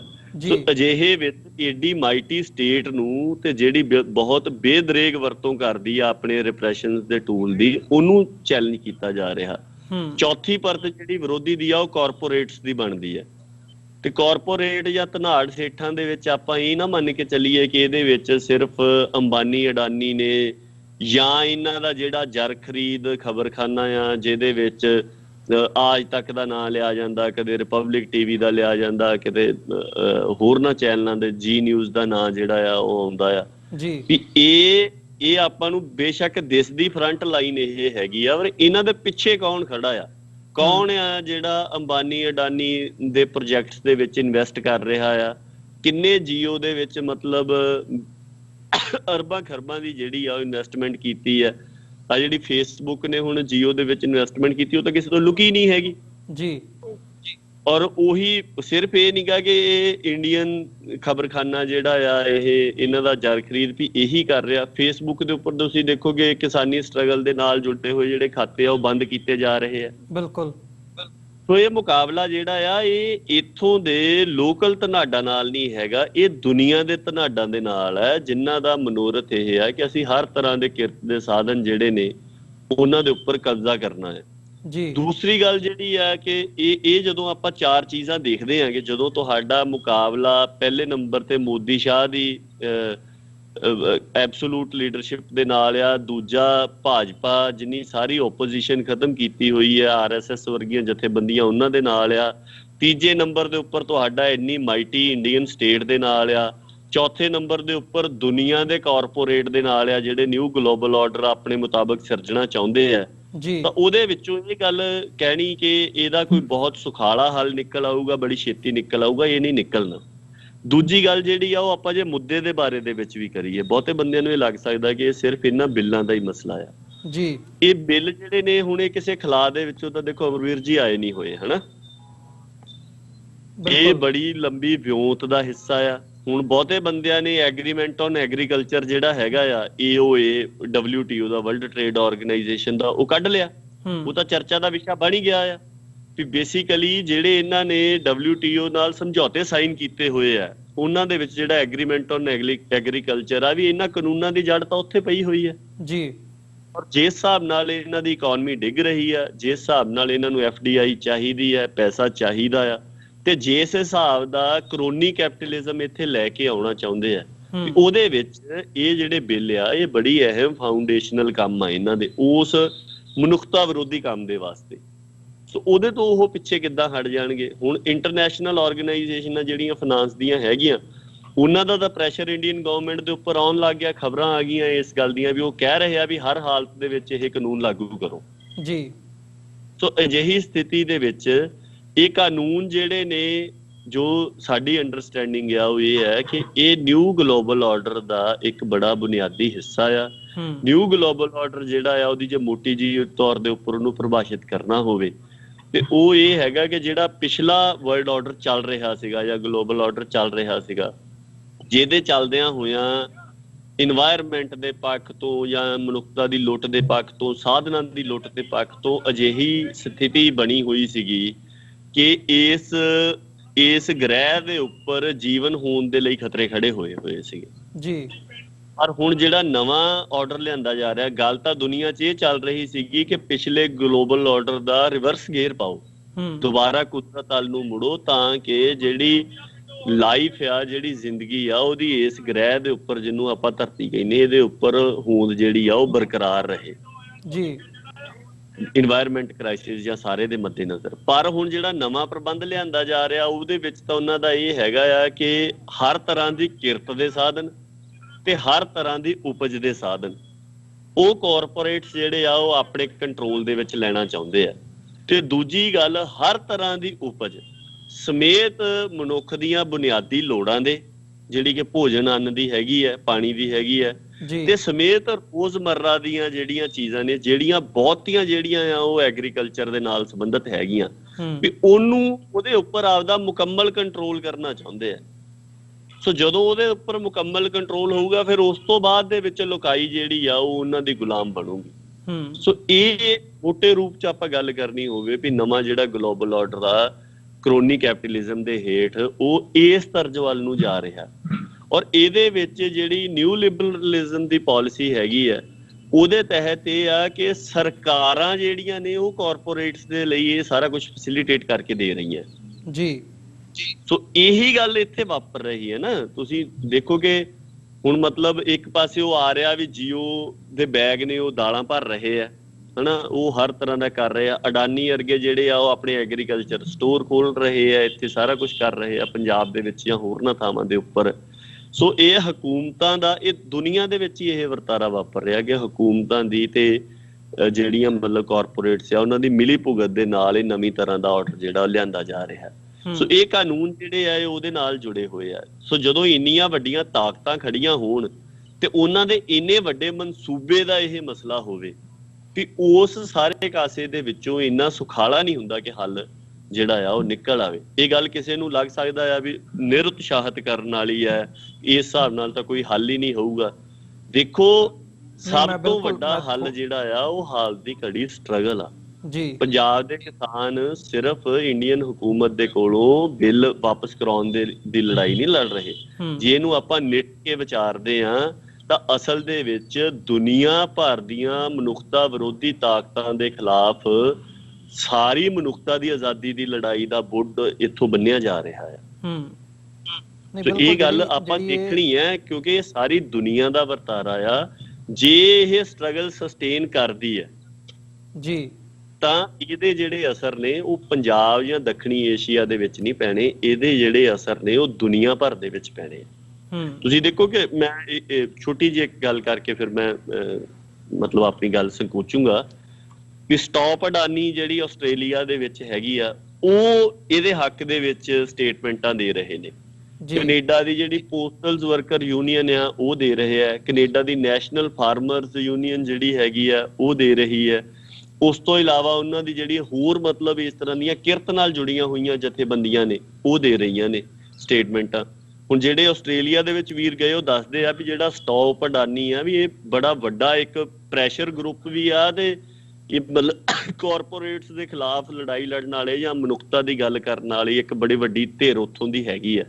ਸੋ ਜੇ ਉਹਨਾਂ ਥਾਵਾਂ ਦੇ ਉੱਪਰ ਬੈਠੇ ਹੋਏ ਲੋਕ ਜਿਨ੍ਹਾਂ ਦੇ ਵਿੱਚ ਪੰਜਾਬੀ ਵੀ ਨਹੀਂ ਹੈਗੇ, ਜੇ ਉਹ ਵੀ ਇਸ ਗੱਲ ਨੂੰ ਸਮਝ ਰਹੇ ਆ ਕਿ ਜਿਹੜੀ ਪੰਜਾਬ ਦੇ ਵਿੱਚ ਜਾਂ ਇਸ ਖਿੱਤੇ ਦੇ ਵਿੱਚ ਇਹ ਲੜਾਈ ਪੰਜਾਬ ਦੀ ਅਗਵਾਈ ਦੇ ਹੇਠ ਲੜੀ ਜਾ ਰਹੀ ਆ, ਇਹ ਨਵੇਂ ਗਲੋਬਲ ਆਰਡਰ ਨੂੰ ਚੈਲੰਜ ਕਰਨ ਵਾਲੀ ਇੱਕ ਬੜਾ ਅਹਿਮ ਪੜਾਅ ਦੀ ਲੜਾਈ ਹੈ। ਸੋ ਆਪਾਂ ਨੂੰ ਵੀ ਇਸੇ ਹਿਸਾਬ ਨਾਲ ਮੰਨ ਕੇ ਚੱਲਣਾ ਚਾਹੀਦਾ। ਫਿਲਹਾਲ ਇਹਦੀ ਪ੍ਰਾਪਤੀ ਇਸੇ ਗੱਲ ਦੇ ਵਿੱਚ ਆ ਕਿ ਇਹ ਸਟਰਗਲ ਸਸਟੇਨ ਕਰੇ। ਨਹੀਂ ਬਿਲਕੁਲ, ਇਹ ਜਿਹੜਾ ਬਿੱਲ ਰੱਦ ਹੋਏ ਜੀ ਆ ਉਹ ਹਾਲ ਦੀ ਘੜੀ ਉਹ ਸਥਿਤੀ ਨਹੀਂ ਹੈਗੀ ਵੀ ਗਵਰਨਮੈਂਟ ਬਿੱਲ ਰੱਦ ਕਰੂਗੀ। ਚਲੋ ਜੇ ਇਹ ਮੰਨ ਲਿਆ ਜਾਵੇ ਜਿਹੜੀ ਇਹ ਸਿਚੁਏਸ਼ਨ ਹੁਣ ਬਣੀ ਹੋਈ ਹੈ, ਜਿਹਨੂੰ ਅਸੀਂ ਜਿਹੜਾ ਤੁਸੀਂ ਡੀਪਲੀ ਵਿਸਥਾਰ ਦੇ ਵਿੱਚ ਜਾ ਕੇ ਜਿਹੜਾ ਇਹ ਐਕਸਪਲੇਨ ਕੀਤਾ ਸਾਰਾ ਪਾਰਟ, ਵੀ ਸਾਡੀ ਸਟਰਗਲ ਜਿਹੜੀ ਹੈ ਉਹ ਸਾਡੇ ਖਿਲਾਫ ਕੌਣ ਖੜਾ ਆ, ਜਿਹਨੂੰ ਅਸੀਂ ਉਸ ਨਜ਼ਰੀਏ ਤੋਂ ਦੇਖੀਏ ਤੇ ਘੱਟੋ ਘੱਟ ਇਹ ਸਵਾਲ ਇੱਥੇ ਜ਼ਰੂਰ ਉੱਠਦਾ ਵੀ ਠੀਕ ਹੈ ਅਸੀਂ ਇੱਕ ਚੈਲੰਜ ਥਰੋ ਕੀਤਾ ਹੈ, ਅਸੀਂ ਇਸ ਸਟਰਗਲ ਨੂੰ ਲੀਡ ਕਰ ਰਹੇ ਹਾਂ ਜਾਂ ਇਹ ਸਟਰਗਲ ਸਸਟੇਨ ਕਰੇ, ਇਹੀ ਆਪਣੇ ਆਪ ਦੇ ਵਿੱਚ ਇੱਕ ਬਹੁਤ ਵੱਡੀ ਪ੍ਰਾਪਤੀ ਹੈ ਅੱਜ ਦੇ ਸਮੇਂ ਦੇ ਵਿੱਚ। ਪਰ ਇਹਨੂੰ ਜੇ ਅੱਗੇ ਤੋਰਨਾ, ਅੱਗੇ ਲੈ ਕੇ ਜਾਣਾ, ਜਿਸ ਹਿਸਾਬ ਨਾਲ ਅਸੀਂ ਚੈਲੰਜ ਦੇਖ ਰਹੇ ਹਾਂ, ਤੇ ਜਿਵੇਂ ਤੁਸੀਂ ਪੁਆਇੰਟ ਬਾ ਪੁਆਇੰਟ ਪਹਿਲਾਂ ਐਕਸਪਲੇਨ ਕੀਤਾ, ਤੇ ਆਉਣ ਵਾਲੇ ਸਮੇਂ ਦੇ ਵਿੱਚ ਇਸ ਸਟਰਗਲ ਦਾ ਫਿਊਚਰ ਕੀ ਦੇਖਦੇ ਹੋ? ਜਾਂ ਇਹ ਕਹਿ ਲਿਆ ਜਾਵੇ ਜੇ ਫਿਊਚਰ ਦੀ ਗੱਲ ਵੀ ਨਾ ਕਰਨੀ ਹੋਵੇ, ਸਾਨੂੰ ਜੇ ਲਾਮਬੰਦੀ ਕਰਕੇ ਅਸੀਂ ਅੱਗੇ ਤੁਰਨਾ ਤਾਂ ਸਾਡੇ ਕੋਲ ਹੋਣਾ ਕੀ ਚਾਹੀਦਾ, ਕਿਹੜੇ ਟੈਕਟਿਕਸ ਨੇ ਜਿਹੜੇ ਅਸੀਂ ਵਰਤ ਸਕਦੇ ਹਾਂ, ਜਾਂ ਕਿਹੜੇ ਐਵਨਿਊਜ਼ ਨੇ, ਕਿਹੜੇ ਰਸਤੇ ਨੇ ਜਿਨ੍ਹਾਂ ਥਾਈਂ ਅਸੀਂ ਇਸ ਸਾਰੀ ਸਟਰਗਲ ਨੂੰ ਅੱਗੇ ਲਿਜਾ ਸਕਦੇ ਹਾਂ, ਤਾਂ ਕਿ ਅਸੀਂ ਇਹ ਜਿਹੜਾ ਸਾਰਾ ਪਾਰਟ ਹੈ ਕਾਰਪੋਰੇਟ ਘਰਾਣਿਆਂ ਤੋਂ ਲੈ ਕੇ ਸਰਕਾਰਾਂ ਤੱਕ, ਇਹਨੂੰ ਅਸੀਂ ਇੱਕ ਚੈਲੰਜ ਦੇ ਰੂਪ ਦੇ ਵਿੱਚ ਠੱਲਣ ਦੇ ਵਿੱਚ ਅਸੀਂ ਕਾਮਯਾਬ ਹੋ ਸਕੀਏ। ਦੇਖੋ, ਜ਼ਿਆਦਾਤਰ ਇਸ ਤਰ੍ਹਾਂ ਹੁੰਦਾ ਕਿ ਆਪਣਾ ਸਾਰਿਆਂ ਦਾ ਇਹ ਇੰਟਰਸਟ ਹੁੰਦਾ ਵੀ ਅਗਲੇ ਬਾਰੇ ਜਿਹੜੀ ਗੱਲ ਆ ਉਹ ਕੀਤੀ ਜਾਵੇ, ਹਨਾ, ਆਪਾਂ ਕਰਾਂਗੇ ਵੀ ਇਹ, ਪਰ ਉਹਦਾ ਬੇਸ ਬਣਾਉਣ ਦੇ ਵਾਸਤੇ ਜਿੱਦਾਂ ਆਪਾਂ ਕਹਿ ਰਹੇ ਕਿ ਇਹ ਆਮ ਸਟਰਗਲ ਨਹੀਂ ਹੈਗੀ, ਬਿਲਕੁਲ ਸਧਾਰਨ ਗੱਲ ਨਹੀਂ ਹੈਗੀ, ਇਹ ਬਹੁਤ ਅਸਧਾਰਨ ਗੱਲ ਹੈ ਜਿਹੜੀ, ਜਾਂ ਬਹੁਤ ਖਾਸ ਗੱਲ ਆ ਉਹ ਵਾਪਰ ਰਹੀ ਹੈ। ਉਹਦੇ ਵਾਸਤੇ ਜੋ ਕੁਝ ਹੁਣ ਤੱਕ ਹੋਇਆ ਆ, ਜਿੰਨੀ ਅਸੀਂ ਉਹਦੇ ਬਾਰੇ ਦੇ ਵਿੱਚ ਆਪਣੀ ਸਮਝ ਡੂੰਘੀ ਕਰਦੇ ਜਾਵਾਂਗੇ, ਓਨਾ ਹੀ ਆਪਾਂ ਨੂੰ, ਜਿੱਦਾਂ ਕਹਿੰਦੇ ਹੁੰਦੇ ਆ ਵੀ ਜਿੰਨਾ ਬੰਦਾ ਇਤਿਹਾਸ ਨੂੰ ਜਾਣਦਾ ਹੁੰਦਾ ਆਪਣੇ ਨੂੰ, ਓਨਾ ਹੀ ਉਹ ਭਵਿੱਖ ਨੂੰ ਵਧੀਆ ਕਲਪ ਸਕਦਾ ਹੁੰਦਾ ਆ, ਜਾਂ ਉਹਦੇ ਬਾਰੇ ਬਿਹਤਰ ਅੰਦਾਜ਼ੇ ਲਾ ਸਕਦਾ ਹੁੰਦਾ ਜੀ। ਸੋ ਜੇ ਬਿਲਕੁਲ ਉਹਦੀ ਰੈਸ਼ਨਲ ਗੱਲ ਕਰੀਏ, ਉਹਦੇ ਵਿੱਚ ਬੇਸਿਕਲੀ ਇਹ ਹੁੰਦਾ ਕਿ ਜੇ ਪਿਛਲੇ ਐਕਸਪੀਰੀਅੰਸ ਤੋਂ ਤੁਸੀਂ ਸਿੱਖਦੇ ਹੋ ਤਾਂ ਤੁਸੀਂ ਅਗਲੀ ਸਟ੍ਰੈਟਜੀ ਜਿਹੜੀ ਆ ਉਹ ਕੱਢ ਸਕਦੇ ਆ। ਜੇ ਇਹਨਾਂ ਲਫ਼ਜ਼ਾਂ 'ਚ ਗੱਲ ਕਰਨੀ ਹੋਵੇ, ਉਹਦੇ 'ਚ ਕੁਛ ਇੱਕ ਨੁਕਤੇ ਹੈਗੇ ਆ ਜਿਹੜੇ ਮੈਨੂੰ ਲੱਗਦਾ ਵੀ ਆਪਾਂ ਅੱਗੇ ਜਾਣ ਤੋਂ ਪਹਿਲਾਂ ਆਪਾਂ ਕੋਸ਼ਿਸ਼ ਕਰਾਂਗੇ ਕਿ ਸੰਖੇਪ ਰੱਖੀਏ। ਇੱਕ ਗੱਲ ਤਾਂ ਇਹ ਆ ਵੀ ਆਪਾਂ ਨੂੰ ਇਹਦਾ ਜਿਹੜਾ ਸੋਮਾ ਆ ਉਹ ਜ਼ਰੂਰ ਸਮਝਣਾ ਚਾਹੀਦਾ ਵੀ ਇਸ ਸਟਰਗਲ ਦਾ ਜਿਹੜਾ ਸੋਮਾ ਆ ਉਹ ਕੀ ਹੈ, ਹਨਾ। ਸੋਮੇ ਦੇ ਵਿੱਚ ਇਹ ਹੈ ਕਿ ਦਿੱਲੀ ਨੂੰ ਇਹ ਗੱਲ ਲੱਗਦੀ ਸੀਗੀ ਕਿ ਅਸੀਂ ਆਪਣੇ ਜ਼ੁਲਮਾਂ ਦੇ ਨਾਲ, ਆਪਣੇ ਛਲ ਕਪਟ ਦੇ ਨਾਲ, ਵੀ ਪੰਜਾਬ ਨੂੰ ਆਪਣੀਆਂ ਮੱਕਰ ਚਾਲਾਂ ਦੇ ਨਾਲ, ਝੂਠੇ ਮੁਕਾਬਲਿਆਂ, ਲੰਮੀਆਂ ਜੇਲਾਂ, ਲੱਚਰਤਾ, ਖੁਦਕੁਸ਼ੀਆਂ, ਕਰਜ਼ੇ, ਨਸ਼ਿਆਂ ਦੇ ਵਿੱਚ ਪਾ ਕੇ ਇੰਨਾ ਗਲਤਾਨ ਕਰ ਦਿੱਤਾ, ਤੇ ਇੱਥੋਂ ਦੀ ਜਿਹੜੀ ਸਿਆਸਤ ਆ ਉਹਨੂੰ ਅਸੀਂ ਆਪਦੀ ਸਿਆਸਤ ਤੇ ਸਿਆਸਤਦਾਨਾਂ ਨੂੰ ਆਪਣੀ ਜੇਬ ਦੇ ਵਿੱਚ ਪਾਇਆ ਹੋਇਆ ਆ, ਵੀ ਇਹਨਾਂ ਹਾਲਾਤਾਂ ਦੇ ਵਿੱਚ ਪੰਜਾਬ ਦੇ ਵਿੱਚੋਂ ਸਾਨੂੰ ਕੋਈ ਵੀ ਜਿਹੜਾ ਚੈਲੰਜ ਆ, ਜਾਂ ਸਿੱਧੇ ਲਫ਼ਜ਼ਾਂ 'ਚ ਕਹਿ ਲਈਏ ਵੀ ਪੰਜਾਬ ਅੱਖਾਂ 'ਚ ਅੱਖ ਪਾ ਕੇ ਸਾਨੂੰ ਨਹੀਂ ਦੇਖ ਸਕੂਗਾ, ਹਨਾ। ਪਰ ਉਹਦੇ ਬਾਵਜੂਦ ਤੁਸੀਂ ਦੇਖੋਗੇ ਇਹਨਾਂ ਸਾਰੀਆਂ ਸਥਿਤੀਆਂ ਦੇ ਬਾਵਜੂਦ ਉਹ ਸਾਰੀਆਂ ਗੱਲਾਂ ਸਹੀ ਸੀਗੀਆਂ, ਉਹ ਫੈਕਟਰ ਸਹੀ ਸੀਗੇ, ਗਲਤ ਕੋਈ ਨਹੀਂ ਹੈਗੇ, ਜੀ। ਪਰ ਉਹ ਸਾਰੇ ਕਾਸੇ ਦੇ ਬਾਵਜੂਦ ਪੰਜਾਬ ਖੜ ਗਿਆ ਔਰ ਇੰਨੀ ਮਜ਼ਬੂਤੀ ਦੇ ਨਾਲ ਖੜ ਗਿਆ ਕਿ ਬਾਕੀ ਉਹਦੇ ਤੋਂ ਪ੍ਰੇਰਨਾ ਲੈ ਕੇ ਖੜਨ ਦੀ ਹਿੰਮਤ ਕਰ ਰਹੇ ਆ। ਜੀ। ਇਹ ਗੱਲ ਵਾਪਰ ਕਿੱਥੋਂ ਗਈ ਹਨਾ? ਸੋ ਇਹਦੇ ਵਿੱਚ ਇੱਕ ਗੱਲ ਤਾਂ ਇਹ ਹੈਗੀ ਆ ਕਿ ਪੰਜਾਬ ਦੀ ਜਿਹੜੀ ਸਭ ਤੋਂ ਡੂੰਘੀ ਜੜ ਆ ਉਹ ਸਾਡੀ ਗੁਰਮਤ ਦੇ ਸਿਧਾਂਤ ਦੇ ਵਿੱਚ ਤੇ ਸਾਡੇ ਸ਼ਹੀਦਾਂ ਦੇ ਖੂਨ ਤੋਂ ਆਪਣੀ ਜਿਹੜੀ ਖੁਰਾਕ ਆ ਉਹ ਲੈਂਦੀ ਆ। ਜਦੋਂ ਵੀ ਪੰਜਾਬ ਦੇ ਸਾਹਮਣੇ ਇਹ ਸਥਿਤੀ ਆਉਂਦੀ ਆ ਕਿ ਇਹਦੀ ਹੋਂਦ ਨੂੰ ਸਵਾਲ ਖੜਾ ਹੁੰਦਾ ਆ, ਉਦੋਂ ਪੰਜਾਬ ਆਪਣੀ ਉਹ ਜਿਹੜੀ ਸਭ ਤੋਂ ਡੂੰਘੀ ਜੜ ਆ ਉਹਦੇ ਤੋਂ ਖੁਰਾਕ ਲੈ ਕੇ ਹਰਾ ਹੁੰਦਾ ਰਿਹਾ। ਇਸ ਵਾਰ ਵੀ ਹੋਇਆ, ਅੱਗੇ ਵੀ ਜਦੋਂ ਸਟਰਗਲ ਹੋਣੀ ਆ ਤਾਂ ਸਾਡਾ ਸੋਮਾ ਉੱਥੋਂ ਹੀ ਹੋਣਾ ਜਿੱਥੋਂ ਅਸੀਂ ਹਰੇ ਹੋਣਾ ਆ ਜੀ। ਇਹ ਗੱਲ ਆਪਾਂ ਨੂੰ ਜਿਹੜੀ ਆ ਉਹ ਮਤਲਬ ਜ਼ਰੂਰ ਸਮਝਣੀ ਚਾਹੀਦੀ। ਦੂਜੀ ਗੱਲ ਹੈਗੀ ਆ ਲੀਡਰਸ਼ਿਪ ਦੀ ਜਾਂ ਅਗਵਾਈ ਦੀ। ਉਹ ਵੀ ਇਸ ਸੰਘਰਸ਼ ਦੀ ਜਿਹੜੀ ਅਗਵਾਈ ਆ ਉਹ ਵੀ ਬੜੀ ਅਨੋਖੀ ਹੈ। ਇੱਥੇ ਕੋਈ ਵੀ ਸੈਂਟਰਲ ਧਿਰ ਜਿਹੜੀ ਆ ਉਹ ਅਗਵਾਈ ਨਹੀਂ ਕਰ ਰਹੀ ਜੀ। ਇੱਥੇ ਮਤਲਬ ਜਿੱਦਾਂ ਆਪਾਂ ਕਿਹਾ ਵੀ ਜਦੋਂ ਪੰਜਾਬ ਦੀ ਹੋਂਦ ਲਈ ਖਤਰੇ ਖੜੇ ਹੁੰਦੇ ਆ ਤਾਂ ਪੰਜਾਬ ਬਿਨਾਂ ਆਗੂ ਤੋਂ ਆਪੇ ਹੀ ਖੜ ਜਾਂਦਾ। ਇੱਥੇ ਵੀ ਬਿਲਕੁਲ ਇਸੇ ਤਰ੍ਹਾਂ ਵਾਪਰਿਆ। ਐਸੀ ਗੱਲ ਨਹੀਂ ਹੈਗੀ ਕਿ ਇਹ ਲੀਡਰਲੈਸ ਨਹੀਂ ਹੈ। ਇੱਥੇ ਬੇਸਿਕਲੀ ਇੱਕ ਜਿਹੜੀ ਅਨੋਖੀ ਗੱਲ ਵਾਪਰੀ ਜਿਹੜੀ ਆਪਣੇ ਸਿੱਖਾਂ ਨੇ ਇਤਿਹਾਸ ਦੇ ਵਿੱਚ ਬੜੀ ਵਾਰ ਪ੍ਰੈਕਟਿਸ ਕੀਤੀ ਔਰ ਆਪਾਂ ਕਹਿੰਦੇ ਵੀ ਆ ਰਹੇ ਸੀਗੇ ਕਿ ਜਥੇਬੰਦਕ ਸਟਰਕਚਰ ਜਿਹੜੇ ਆ ਉਹ ਸਾਡੇ ਉਸ ਤਰ੍ਹਾਂ ਦੇ ਹੋਣੇ ਚਾਹੀਦੇ ਆ, ਹੰਨੇ ਮੀਰੀ ਵਾਲੇ। ਇੱਥੇ ਜਿਹੜੀ ਲੀਡਰਸ਼ਿਪ ਆ ਉਹ ਕਿਸੇ ਇੱਕ ਉੱਪਰਲੇ ਗਰੁੱਪ ਦੇ ਕੋਲ ਕੰਸਨਟ੍ਰੇਟਡ ਹੋਣ ਦੀ ਬਜਾਏ ਲੀਡਰਸ਼ਿਪ ਜਿਹੜੀ ਆ ਉਹ ਬਿਲਕੁਲ ਗ੍ਰਾਸ ਰੂਟ ਲੈਵਲ ਤੱਕ ਡਿਸੈਮੀਨੇਟ ਹੋਈ ਆ ਜੀ। ਉਹਦਾ ਵਿਕੇਂਦਰੀਕਰਨ ਹੋਇਆ ਆ। ਇੱਥੇ ਤੁਸੀਂ ਜਦੋਂ ਵਿਚਰਦੇ ਹੋ ਸਕਦਾ ਟੀਵੀ ਦੀ ਸਕਰੀਨ ਤੋਂ ਜਾਂ ਮੋਬਾਈਲ ਦੀ ਸਕਰੀਨ ਤੋਂ ਗੱਲਾਂ ਵੱਖਰੀ ਤਰ੍ਹਾਂ ਦੀਆਂ ਦਿਖਦੀਆਂ ਹੋਣ, ਪਰ ਜਦੋਂ ਇੱਥੇ ਆਪਾਂ ਆ ਕੇ ਵਿਚਰਦੇ ਹਾਂ ਆਪਾਂ ਦੇਖਦੇ ਹਾਂ ਵੀ ਇੱਥੇ ਕੋਈ 20 ਬੰਦਿਆਂ ਦਾ ਲੀਡਰ ਹੈ, ਕੋਈ 10 ਬੰਦਿਆਂ ਦਾ ਲੀਡਰ ਹੈ ਜੀ, ਕੋਈ 5 ਬੰਦਿਆਂ ਦਾ ਲੀਡਰ ਹੈ, ਕੋਈ ਜਿੱਦਾਂ ਆਪਾਂ ਕਹਿੰਦੇ ਆ ਵੀ ਉਹ 1.25 ਲੱਖ ਫੌਜ ਹੀ ਹੈ। ਪਰ ਉਹਦੇ ਅੰਦਰ ਲੀਡਰਸ਼ਿਪ ਕੈਪੇਬਿਲਿਟੀਜ਼ ਹੈਗੀਆਂ ਆ। ਉਹ ਬੰਦੇ ਆਪਣੀਆਂ ਚੀਜ਼ਾਂ ਨੂੰ ਆਰਗੇਨਾਈਜ਼ ਕਰ ਰਹੇ ਨੇ। ਇਸੇ ਕਰਕੇ ਇਹ ਨਾਕੇ ਟੁੱਟੇ, ਸਾਰਾ ਕੁਝ ਹੋਇਆ। ਦੂਸਰਾ ਇਹ ਹੈ ਕਿ ਜਿਹੜੀ ਸਾਂਝੀ ਲੀਡਰਸ਼ਿਪ ਆ ਉਹਦਾ ਰੋਲ ਜਿਹੜਾ ਆ ਉਹ ਸਹੀ ਮਾਇਨਿਆਂ ਦੇ ਵਿੱਚ ਦੇਖੋ ਲੀਡਰਸ਼ਿਪ ਦਾ ਰੋਲ ਹੁੰਦਾ ਲੋਕਾਂ ਦੀਆਂ ਭਾਵਨਾਵਾਂ ਦੀ ਤਰਜਮਾਨੀ ਕਰਨਾ ਜੀ। ਜੇਕਰ ਲੋਕਾਂ ਦੀਆਂ ਭਾਵਨਾਵਾਂ ਬਹੁਤ ਹੇਠਾਂ ਹੋਣ ਤੇ ਸਟਰਗਲ ਦੇ ਪੀਰੀਅਡ ਦੇ ਵਿੱਚ ਤੁਸੀਂ ਲੋਕਾਂ ਨੂੰ ਖਿੱਚ ਕੇ ਉੱਤੇ ਨਹੀਂ ਲਿਆ ਸਕਦੇ ਹੁੰਦੇ। ਤੇ ਜੇਕਰ ਲੋਕਾਂ ਦੀਆਂ ਭਾਵਨਾਵਾਂ ਬਹੁਤ ਅੱਗੇ ਗਈਆਂ ਹੋਣ ਤੇ ਤੁਸੀਂ ਲੀਡਰ ਜਿਹੜੇ ਆ ਉਹ ਉਸ ਤੋਂ ਹੇਠਾਂ ਰਹਿਣ, ਉਹ ਲੀਡਰਸ਼ਿਪ ਕਾਮਯਾਬ ਨਹੀਂ ਹੁੰਦੀ, ਉਹ ਰਿਜੈਕਟ ਹੋ ਜਾਂਦੀ ਹੈ ਜੀ। ਲੀਡਰਸ਼ਿਪ ਉਹੀ ਕਾਮਯਾਬ ਹੁੰਦੀ ਹੈ ਜਿਹੜੀ ਸਹੀ ਮਾਇਨੇ ਦੇ ਵਿੱਚ ਲੋਕਾਂ ਦਾ ਜੇ ਇਸ ਪੱਧਰ ਦੇ ਉੱਪਰ ਗੱਲ ਆ ਗਈ ਹੁੰਦੀ ਆ ਉਸ ਤੋਂ ਇੱਕ ਸਟੈਪ ਉੱਪਰ ਰਹੇ ਤੇ ਉਹਨਾਂ ਦੀਆਂ ਭਾਵਨਾਵਾਂ ਦੀ ਤਰਜਮਾਨੀ ਕਰਦੇ ਰਹੇ। ਕਦੀ ਵੀ ਆਪਣੇ ਵੱਲੋਂ ਦਿੱਤੇ ਹੋਏ ਜਿਹੜੇ ਪ੍ਰੋਗਰਾਮ ਆ ਉਹਨਾਂ ਨੂੰ ਆਬਸੋਲੀਟ ਨਾ ਹੋਣ ਦੇਵੇ। ਜਦੋਂ ਹੋਣ ਲੱਗਦੇ ਆ ਤਾਂ ਉਸ ਤੋਂ ਅਗਲੇ ਪੜਾਅ ਦਾ ਪ੍ਰੋਗਰਾਮ ਜਿਹੜਾ ਆ ਉਹ ਲੈ ਕੇ ਆਵੇ। ਇਸ ਮਾਮਲੇ ਦੇ ਵਿੱਚ ਲਗਭਗ ਇਹ ਗੱਲ ਵਾਪਰਦੀ ਆ ਰਹੀ ਹੈ। ਦੂਜੀ ਗੱਲ ਇਹ ਆ ਜਿਹੜੀ ਅਨੋਖੀ ਗੱਲ ਵਾਪਰ ਰਹੀ ਹੈ ਇਹ ਹੈ ਕਿ ਲੋਕੀ ਸਿਰਫ ਸ਼ਮੂਲੀਅਤ ਨਹੀਂ ਕਰ ਰਹੇ। ਆਮ ਤੌਰ ਤੇ ਇਹ ਹੁੰਦਾ ਕਿ ਲੋਕੀ ਸ਼ਮੂਲੀਅਤ ਕਰਦੇ ਹੁੰਦੇ, ਜੋ ਪ੍ਰੋਗਰਾਮ ਮਿਲ ਗਿਆ ਜਿਸ ਤਰ੍ਹਾਂ ਕਹਿ ਦਿੱਤਾ ਗਿਆ ਉਹ ਉਦਾਂ ਕਰ ਲੈਂਦੇ ਆ। ਇੱਥੇ ਏਦਾਂ ਨਹੀਂ ਹੋ ਰਿਹਾ।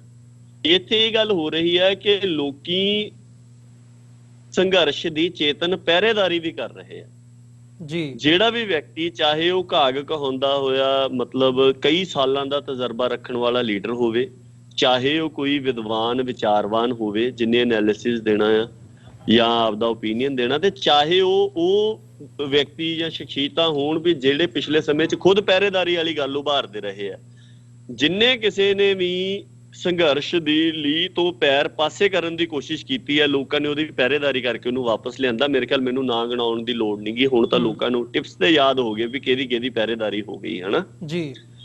ਸੋ ਇਹ ਇੱਕ ਬੜੀ ਵੱਡੀ ਤੇ ਅਹਿਮ ਗੱਲ ਆ ਜਿਹੜੀ ਉਹ ਹੈਗੀ ਵੀ ਲੋਕ ਜਿਹੜੇ ਆ ਉਹ ਸੰਘਰਸ਼ ਦੀ ਅਗਵਾਈ ਆਪ ਕਰ ਰਹੇ ਆ। ਇੱਕ ਗੱਲ ਇਹ ਵੀ ਸਮਝਣੀ ਚਾਹੀਦੀ ਕਿ ਇਹ ਸਾਂਝੀ ਸਟਰਗਲ ਆ ਜੀ। ਬਿਲਕੁਲ ਇਹਦੇ ਵਿੱਚ ਪੰਜਾਬ ਦਾ ਤੇ ਇਸ ਖਿੱਤੇ ਦੇ ਜਿਹੜਾ ਪੰਜਾਬ ਤੋਂ ਬਾਹਰਲਾ ਖਿੱਤਾ ਜਿੰਨੇ ਵੀ ਉੱਥੋਂ ਦੇ ਸੰਘਰਸ਼ੀ ਲੋਕ ਨੇ ਉਹਨਾਂ ਦਾ ਹਰ ਰੰਗ ਇਹਦੇ ਵਿੱਚ ਸ਼ਾਮਲ ਹੈ। ਸਿੱਖਾਂ ਦਾ ਜਿਹੜਾ ਰੋਲ ਆ ਉਹ ਹਾਲ ਦੀ ਘੜੀ ਤੱਕ ਉਹਦੇ ਫਰੰਟੀਅਰ ਗਾਰਡ ਦਾ ਜਾਂ ਉਹਦੇ ਮਤਲਬ ਹਿਰਾਵਲ ਦਸਤੇ ਦਾ ਆ, ਮੋਹਰੀ ਦਸਤੇ ਦਾ ਆ। ਆਪਾਂ ਕਹੀਏ ਵੀ ਇਹਦੇ ਚ ਸਿਰਫ ਤੇ ਸਿਰਫ ਸਿੱਖਾਂ ਦਾ ਹੀ ਰੋਲ ਆ, ਇਸ ਤਰ੍ਹਾਂ ਦੀ ਗੱਲ ਜਿਹੜੀ ਆ ਉਹ ਨਹੀਂ ਹੈਗੀ। ਇਹ ਚ ਹਰ ਧਿਰ ਦੀ ਆਪਣੀ ਬਣਦੀ ਥਾਂ ਆ ਜੀ। ਤੇ ਜੇਕਰ ਆਪਾਂ ਇਤਿਹਾਸ ਚ ਦੇਖੀਏ ਤਾਂ ਵਾਪਰਦਾ ਵੀ ਏਦਾਂ ਹੀ ਰਿਹਾ। ਕਿ ਇਸ ਤੇ ਇੱਥੇ ਹਮੇਸ਼ਾ ਨਿਤਾਣੇ ਤੇ ਸੰਘਰਸ਼ੀ ਲੋਕ ਜਿਹੜੇ ਆ ਉਹਨਾਂ ਦੀ ਸਾਂਝੀ ਸਟਰਗਲ ਉੱਭਰਦੀ ਰਹੀ ਹੈ। ਉਸ ਸਾਂਝੀ ਸਟਰਗਲ ਦੀ ਜਿਹੜੀ ਅਗਵਾਈ ਹੈ ਉਹ ਗੁਰਮਤ ਦੇ ਸਿਧਾਂਤ ਕਰਕੇ, ਜੁਝਾਰੂ ਜਜ਼ਬੇ ਕਰਕੇ ਤੇ ਮਤਲਬ ਬੰਦਿਆਂ ਦੀ ਆਪਣੀ ਸਰਬੱਤ ਦੇ ਭਲੇ ਦੇ ਆਦਰਸ਼ ਵਾਸਤੇ ਕੁਰਬਾਨੀ ਜਾਂ ਸ਼ਹਾਦਤ ਦਾ ਜਜ਼ਬਾ ਰੱਖਣ ਕਰਕੇ ਉਹ ਪੰਜਾਬ ਜਾਂ ਸਿੱਖਾਂ ਦੇ ਹੱਥਾਂ ਦੇ ਵਿੱਚ ਰਹੀ ਹੈ ਜੀ। ਸੋ ਬਿਲਕੁਲ ਉਹੀ ਗੱਲ ਜਿਹੜੀ ਆ ਉਹ ਇਹਦੇ ਵਿੱਚ ਇਸ ਵਾਰ ਜਿਹੜੀ ਆ ਉਹ ਵਾਪਰ ਰਹੀ ਹੈ। ਇੱਕ ਗੱਲ ਜਿਹੜੀ ਆ ਮੈਂ ਆਖਰੀ ਕਰਦਾ ਆ, ਫਿਰ ਤੁਹਾਡੇ ਸਵਾਲ ਦੇ ਉੱਪਰ ਆਉਣਾ, ਉਹ ਇਹ ਹੈਗੀ ਆ ਕਿ ਜਿਹੜੀ ਇੱਥੇ ਜੀਵਨ ਜਾਂਚ ਉਜਾਗਰ ਹੋਈ ਹੈ ਉਹ ਵੀ ਬਹੁਤ ਅਹਿਮ ਆ।